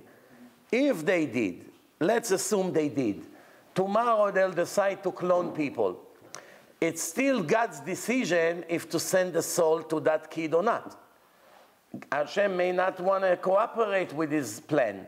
So when they clone a baby and they put the DNA in a mother and a baby's supposed to develop, 2 or 3 months, miscarriage. And another one, miscarriage. And another one, and it will never start. And they'll never have it. So what would be the difference between plastic surgery, facial reconstruction, and they're similar? Well, in plastic surgery, you can improve your look by a little bit. I mean, obviously, you cannot change completely from this face to someone else's face completely. You can make things look a little better. Usually, all plastic surgeries make you more ugly. Look at Michael Jackson and tell me if I'm right or wrong. Right? Yeah. I think, I mean, everything you said, everything Hashem puts in this world is for a purpose. So it could be that, first of all, with cloning, we know that certain animals are going towards extinction, or some animals are extinct, so they're starting a new project. These extinct animals, they're cloning the fossil DNA, and they're bringing them back. So give us an idea of Tchiat HaMeitim, so you have a real emunah, Tchiat HaMeitim. Very smart. A little bit about that? Very smart comment. Could be. Very logical what you say. Yes. But when it comes to people, obviously it's not the case. What you say, it's only good for animals. For animals, it's good. But, I mean, I'm more worried about cloning people than animals. Big deal. So it'll be another species or another sheep. Identical twins. It's not going to change the world. I'm more worried when you're going to have 100,000 faces of Rav Ovadia on the street. Everyone wants now his son to look like Rav Ovadia or I don't know who. Everyone with this, you know, what he prefer. Any more questions? No, take advantage now. Yeah. Yeah, yeah. I go to a secular college, and there are thousands of secular Jews there. So my question is there an obligation in the Torah to try and get these Jews who may not know a lot about Judaism to try and get them closer to Torah and Judaism? It's an obligation for every Jew. And what's the best way to try and, because if I just tell you, you have to keep this, no one's going to do it, what's the best way to maybe get a kid closer to Judaism? Okay, so it's a very good question. Every Jew has an obligation to influence other Jews to live according to the laws of the Torah. However, it's obviously not realistic that one Jew would stand on the street on Shabbat and begin to scream to every car, hey, Shabbat, you know what Shabbat is? He has no life. So the Torah says, Ocheach tochiach et amitecha. Improve the way of amitecha. Amitecha means, first of all, he has to be Jewish. You don't have to run to the whole world and scream to them, hey, you have to keep the 7 laws. That's not your obligation. It has to be a Jew, but not every Jew, not a stranger. A Jew that is either your colleague or friend or brother, someone that you have a relationship with. Now, and as you say, someone who learns with you in school, that's an amitecha. But if I walk in the street now in Tel Aviv, and thousands of people walks there with no kippah, no kosher, no nothing. What am I going to do? I have to start talking to each one of them? Obviously not. But amitecha, you have a cousin, you have parents, you have a brother, people that you're friendly with, that you have a relationship with, you can make requests from them, then you have to initiate a conversation. However, people have to know their limitation. Not everyone knows how to present the Torah correctly. Some people, even people who knows a lot of Torah, don't have this talent. They may know how to teach Gemara very well, or Halacha, but they don't know how to take a secular atheist and turn him into a strong believer. It's a special profession by itself. So you can be the chief rabbi of the world, you still don't know how to do it. You can be a very tiny rabbi, but you're an expert on doing it. You understand? It's like in medicine. You can be the greatest doctor in the world in general, but you don't know how to fix root canal. You don't know. You can fix brains, maybe, but you can't fix root canal. It's not your field. Everyone is a specialist in what he does. Since most people don't know how to argue about religion, and sometimes they make more damage than what they help, that's why, Baruch Hashem, we have CDs and DVDs. It costs $1 each, 30 hours of proofs. All you have to do, take some money, get from parents, friends, put a bunch of few $100, order the CDs, and hand them to the friends. Listen, hey, buddy, watch this. You're going to love it. What's this? It's Torah and science. It proves that the Torah is from God from the science point of view. Everything the scientists discover, you can see that the Torah already knew thousands of years ago. Believe me, you won't regret that you watch it. So he gets curious. Sometimes he will agree to take. Sometimes he won't agree. But that's it. He doesn't want. He doesn't want. You try. Sometimes he will take and put it in the garbage. It's also possible. But you already fulfilled your obligation. Then 3-4 days later, you can follow up on him. No? You had a chance to watch? Oh, no, not yet. I'm busy now. Okay, try it. Believe me, you won't regret it. 2-3 times you try. He doesn't do it. Fine. You move on. But you'll be very surprised. You give it to hundreds of your friends, there's a very, very high chance that 10 of them will be Shomer Shabbos within a month. How do you think I make all my Baalei Tshuva in the world? Face-to-face, you think? 1% face-to-face. 99% media and CDs. That's how it is. Same way I do it through the media without seeing the people, you can do the same thing. You don't have to begin to talk and argue with them for 3 hours. You hand them the DVD, and you give him a CD for the car, finish. $2-3 you invest in him, you can save him. It's a game of number. It's like giving 100 flyers on the street to people, suits, 50% off. Everyone walks in Manhattan, someone hand flyers.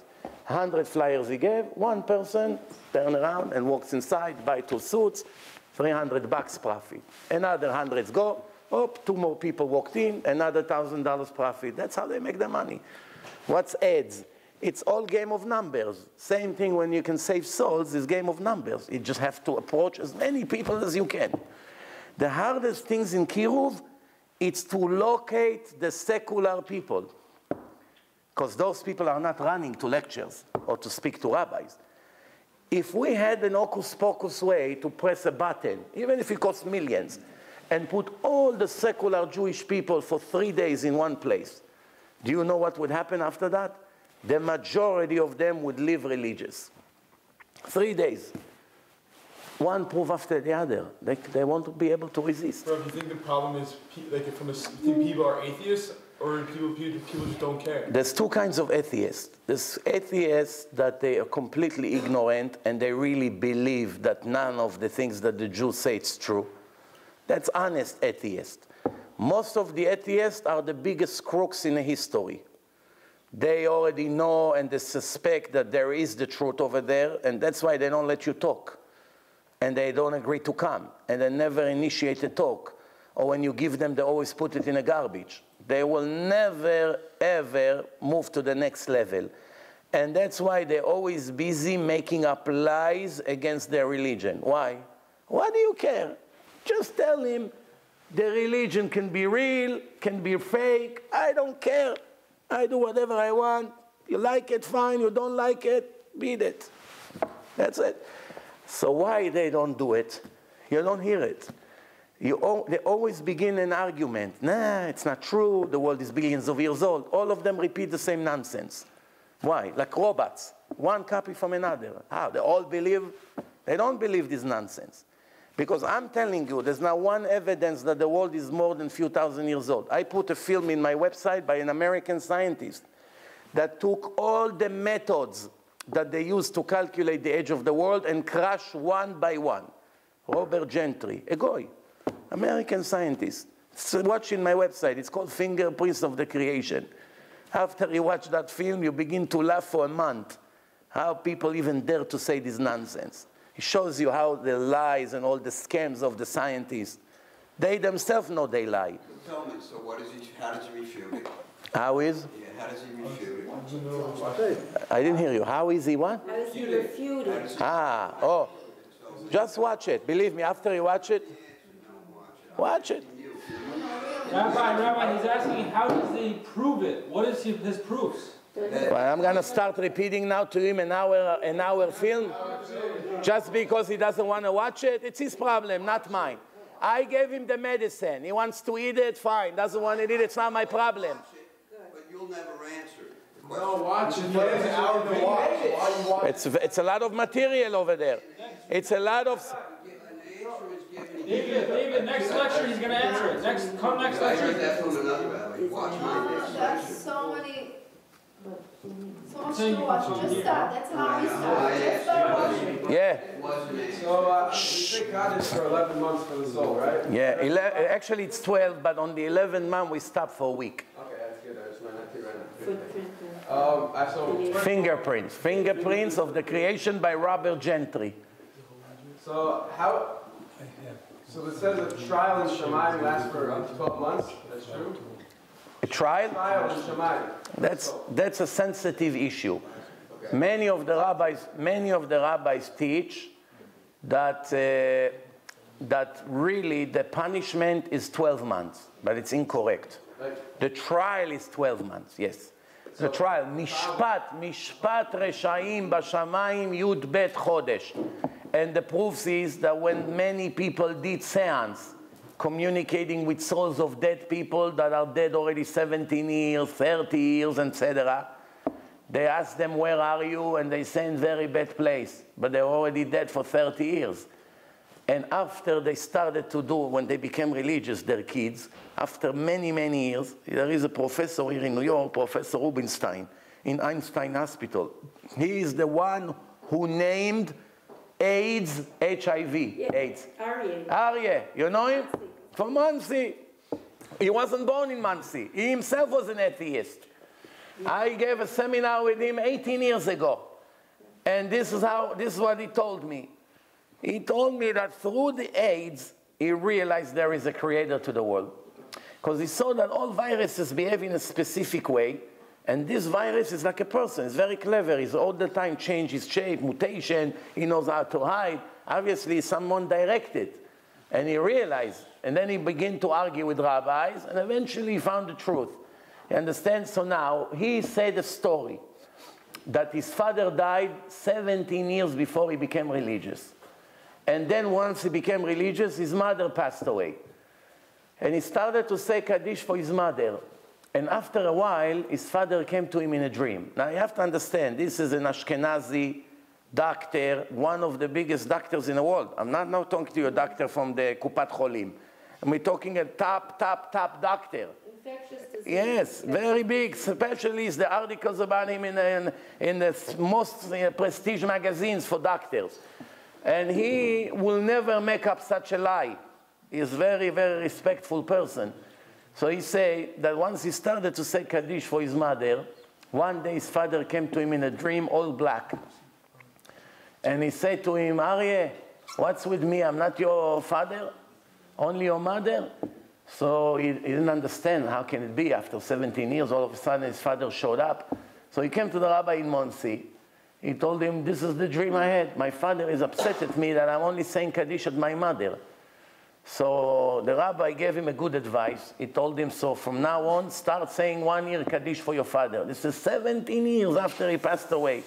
And after a few months, he came half black, half white.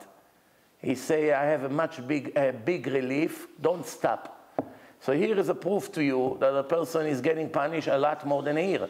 Obviously, no fool would believe that someone like Adolf Hitler got only 1 year in hell, when he made Jews suffer hell 6, 7 years every second of their life, multiplied by 6 million, and then kill them in the end. So his punishment will be 1 year in hell. It's a joke. Yes. So my other question is, when the soul gets up to Gan Eden, how are we judged? Are we judged? It's a two-part question. Are we judged based on angel judging us, Hashem himself, or the own soul judges itself? The soul judges itself? Only Hashem is the judge. Okay. There are angels who are like lawyers, prosecutors, defense. They bring all the case, mamash like the Beit Din here, the court here. Exactly the same. There's a defense and there's prosecution. And Hashem is the judge. And also the tshuva that a person does. I one time heard that it's like as if you're watching a movie of your own life, but you see the physical, and because everything is so spiritual, you're so removed because you're in the world of truth. You don't even know who you're seeing, and you judge yourself. That's what I heard. But that Hashem's judging you. Let's say for the tshuva that we do, though, right? The only way a person... Is that like removed completely? Is not even seen? You don't get judged at all for that? Oh, so, okay, good. Very good question. First, by saying a person judge himself doesn't mean that when he go to the court of heaven, he judge himself. It means that the way you judge people when you live here, what you say about people, what they deserve to get, and you forgot that you're actually doing the same thing. So your words, by not giving the benefits of the doubt to other sinners, your words will be used against you and against everybody who does it. You understand?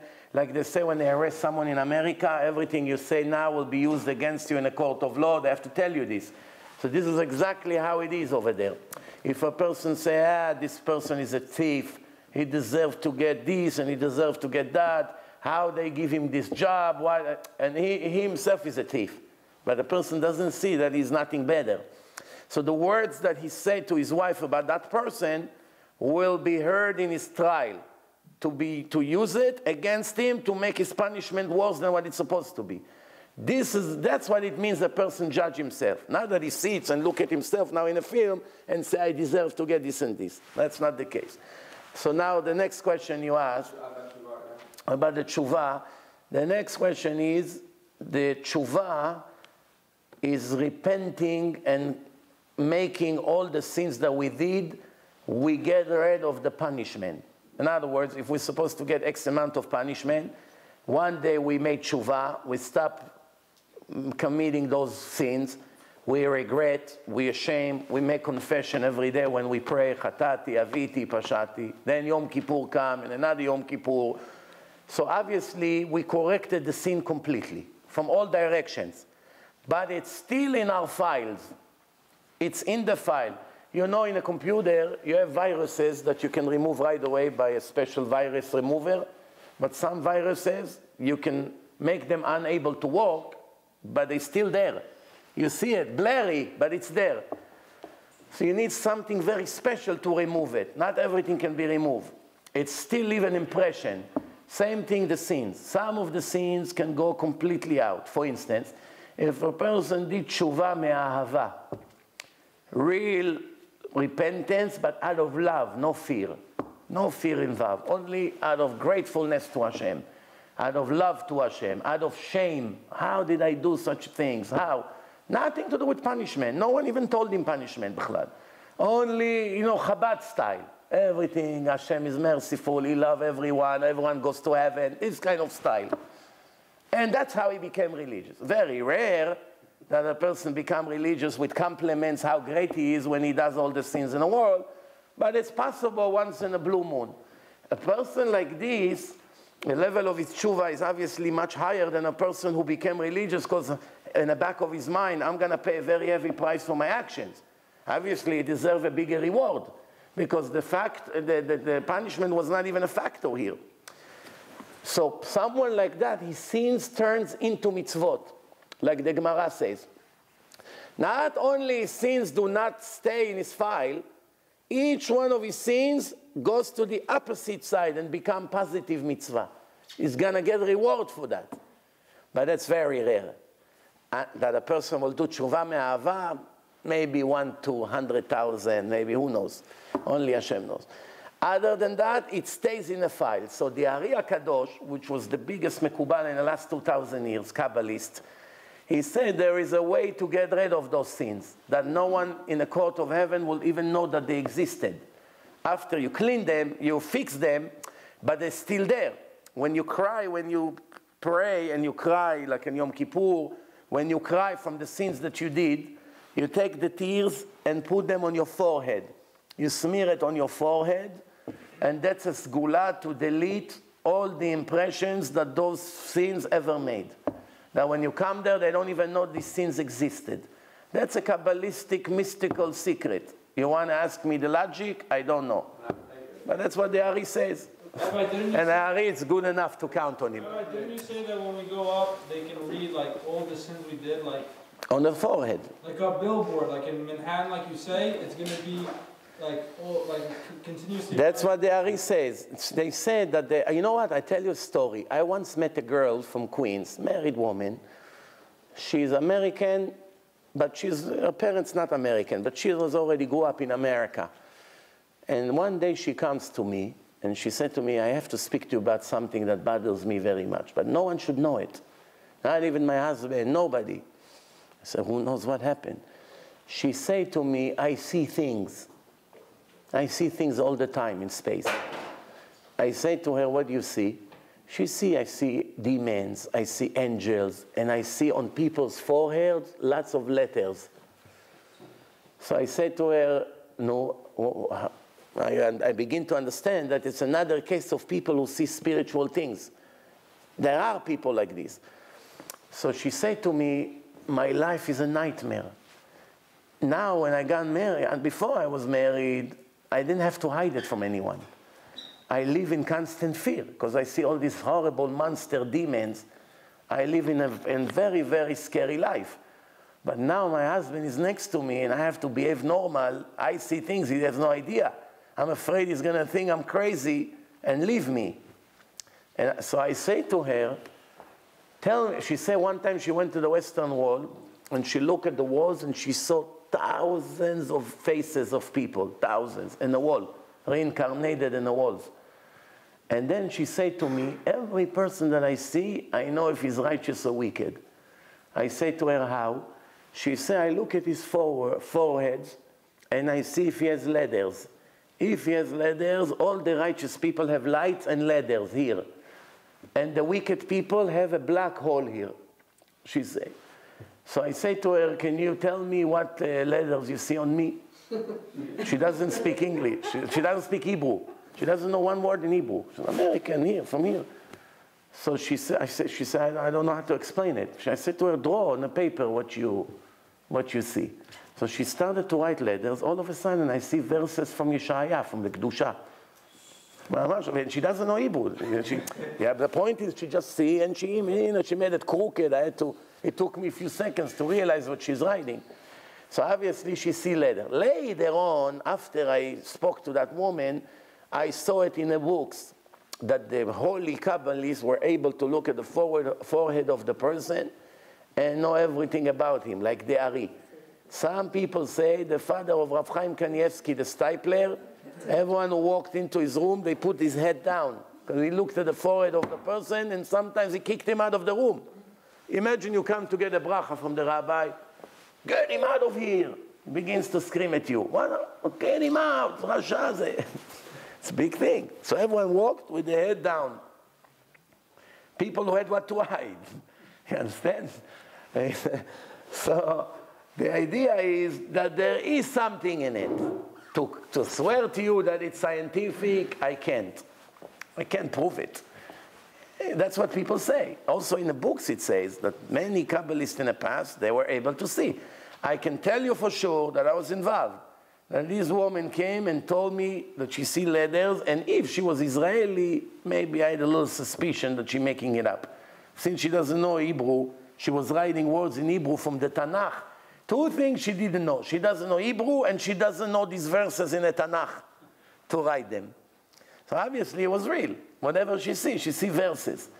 So this is an example of impression of what a person is, you can see on his forehead. And that's why probably the Ari said to put the tears on. I guess it cleans all the bad impression. More questions? What advice did you give her? Huh? What advice did you give her? Not everything has solution in life, you know. Eventually I told her, your husband has to know about it. Slow, you cannot live and hide that from your husband for the rest of your life. You know, eventually things became better by her a little bit. She has less fear, less things. Not everything. Here, I just have a guy from Israel that became Baal Tshuva and have demons bothering him all the time. All the time. He said, I can't live like this anymore. Please send me to someone who will help me from those. Those demons come, push him, things. He has contacts with demons. I once was in Canada also about 17, 18 years ago. And there was a life after death lecture. And there was a psychology, psychiatry, somebody, a doctor woman, very elegant woman. And in the lecture she claimed that she also sees souls in a space. She has this gift, she sees it. And she started to say a story that she went once to the elevator and she saw someone that she used to know inside the elevator, all kinds of things. And she was not even religious. She was completely secular, this woman. And she said that she see images. And I heard it hundreds of times from people. To say that all of them lies, it's a little bit hard to believe. And plus the lies match. It can't be that it's a conspiracy. If everyone says something else, say, they're making it up. They all say the same thing more or less. Obviously, there's something in it. But like I said, I don't speak too much about those things because it's hard to prove it. It's still a matter of faith. I rather speak about things that can be proven for sure. That the argument's over after 5 minutes. What about that line, yeah, there is a rule like this. This is one of the foundation of Judaism. That HaKadosh Baruch Hu made in the world a rule, and there's always an exception to the rule. You may think the exception to the rule came for the actual exception to the rule. But the truth is, it didn't come for the exception to the rule. It came to testify about the actual rule. I'll give you an example what I mean. If a person, he sees, he's not blind. He doesn't appreciate that he's able to see. He takes it for granted. All his life, he sees colors, he sees things, he reads. What's the difference between me and other billions of people? When does a person appreciate his eyes? When he walks in the street and he sees someone goes like this, he cannot see where he is. Excuse me, gentlemen, can you help me out? Where am I? What's this? Tell me what's the number. Then he begins to think, wow, imagine if I would be like this guy. All my life to see black screen. Horrible life. So by looking at him, he actually learned for the first time in his life to appreciate what he has. Or if you see a person in a wheelchair with no legs, until that day you never appreciate your legs. You run, you jump, everything for granted. But when you see this person cannot even open the door to enter the bank in a freezing snow, and I need you to push the door for him that he can walk in with his wheelchair, you begin to think how lucky I am that I have legs. What am I complaining about? Money, and but I can't find a job and this. Imagine if I didn't have legs. So the exception to the rule came to show you the rule. Don't take the rule for granted. This is an example of why the exception to the rule. Now, every million people, one of them remember his previous life in details. Who was his name? Who was his wife? Where he used to live? Where he hid things in his previous life? And they go and they find it.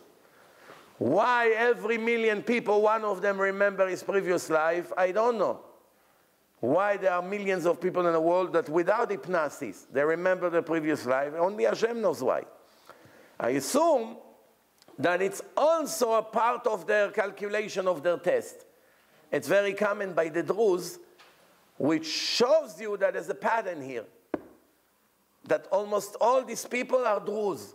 In every class of 30 Druze kids, 3 or 4 of them remember their previous life. Very high percentage. The Druze, the Druze in Israel, the Druzim. Every class, 2 or 3, remember in details, I used to be my name, and I was in the army, and I was here, and I was a shepherd, and he described to you how he died. There's a movie about that. Yeah, there's many movies about that. That's, by the way, one thing that's proven beyond any doubt, reincarnation. Reincarnation, you have to be a total fool to even argue against it. Because if you see how much evidence there are about it, you will laugh how you dare to even have an argument. It's enough you watch my film, Life After Death. It's 2.5 hours of one evidence after the other. After that, you will never have again an issue or a question if there is life after death and there is reincarnation. You will never have a doubt. The problem with most people, they never watched it. In my film, I show over there a little boy, 2 years old, that said to his father, while he was changing his diapers, it's strange. When I was your age, I used to change your diapers. Imagine you come to change the diapers of your 2-year-old baby. While you choking, the kid say to you, oh, you know, Dad, when I was your age, I used to change your diapers. What do you think about that? 2 years old, 1.5 years old to be precise. The father was shocked. What does it mean when you were my age, you used to change my diapers? Didn't understand the concept of reincarnation. So he heard that. He was shocked, but he didn't know what to do. One day, the father brought a picture home of the whole family, include his father that passed away in the meantime. So the kid came to him and said, here it's me. And he points at the father of his father, the grandpa. Here is me. So now the father realized, a few months ago, he told me that he was my father changing my diapers. Now I brought a picture, he never saw my father. He died before he was born. He never saw him. First time, I finally got an old picture, first time in a house. From all the people in the picture, he knew to point at my father. Cannot be coincidence. So he went to a specialist. There's an organization by scientists that check this. They made a serious investigation, and it came to the conclusion with no doubt that this kid knows all the details of the life of the grandpa. How he used to take him to this place, and how they used to play here, and they went to this doctor. He described the entire life, how he used to do with his son when he was the father. And this is exactly the words of the Ari HaKadosh in Sha'ar HaGilgulim, in Kabbalah. That sometimes a kid makes problems to his parents, and his punishment, that Hashem reincarnate him in a way that now he becomes the father, and he gets measure for what he did to his parents. Measure for measure, that his kids does the same thing to him. So sometimes you are nasty to your father passed away, Hashem send him back to be your son. A year after your father passed away, or 6 months, you have a baby, everyone is happy, you have no idea that this is your father. And you don't see the connection. And this is in the Ari. And here we found a case by the Goyim, exactly like the Ari say 500 years ago.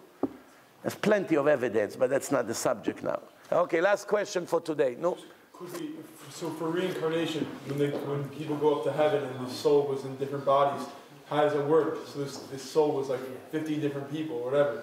Sometimes the soul get reincarnated in few different bodies, and when people come back to the world, they come back in a brand new body. So what exactly is the question? What happened when? So when you go up to heaven and you want to be, I don't even know anything about heaven. I don't know anything about it. In heaven, a person look like his last life. So the image of his life. Gone from the world. So what if I tell you what it is. Here, there is an envelope. You have an envelope, right? Yeah. You have an envelope. You have an envelope. You have a check for $1 million inside the envelope. How much the envelope worth? 1 penny. If somebody see an envelope on the floor, empty, does he even bend to pick it up? Somebody see $1 million, he run after that. See an envelope, he doesn't care. So the check was for 1 week inside the yellow envelope. Then he was moved, the envelope became very ripped and old. So he was taken out of the yellow envelope and was moved to a brand new blue envelope. And then from there to a white envelope. Now, eventually, it reached the destination. The person received the white envelope with a check inside. Anybody care about the yellow and the blue envelopes? They're gone. They don't exist. They're in the garbage. So if you were in body A and you needed to be sent to the world, then you move to body B. Body A is history. It's gone. The worms ate it. Then you move to body C. Nobody cares about the first bodies. Because remember, this is continuation of the same test. There was a third of your test, and another third, and another third. Now you concluded the test. In the end, the soul was in 3 different boxes. But the soul is getting judged as a soul, not as a body. So it doesn't really matter which bodies, you understand? Yeah. All right, thank you very much. We'll see you again.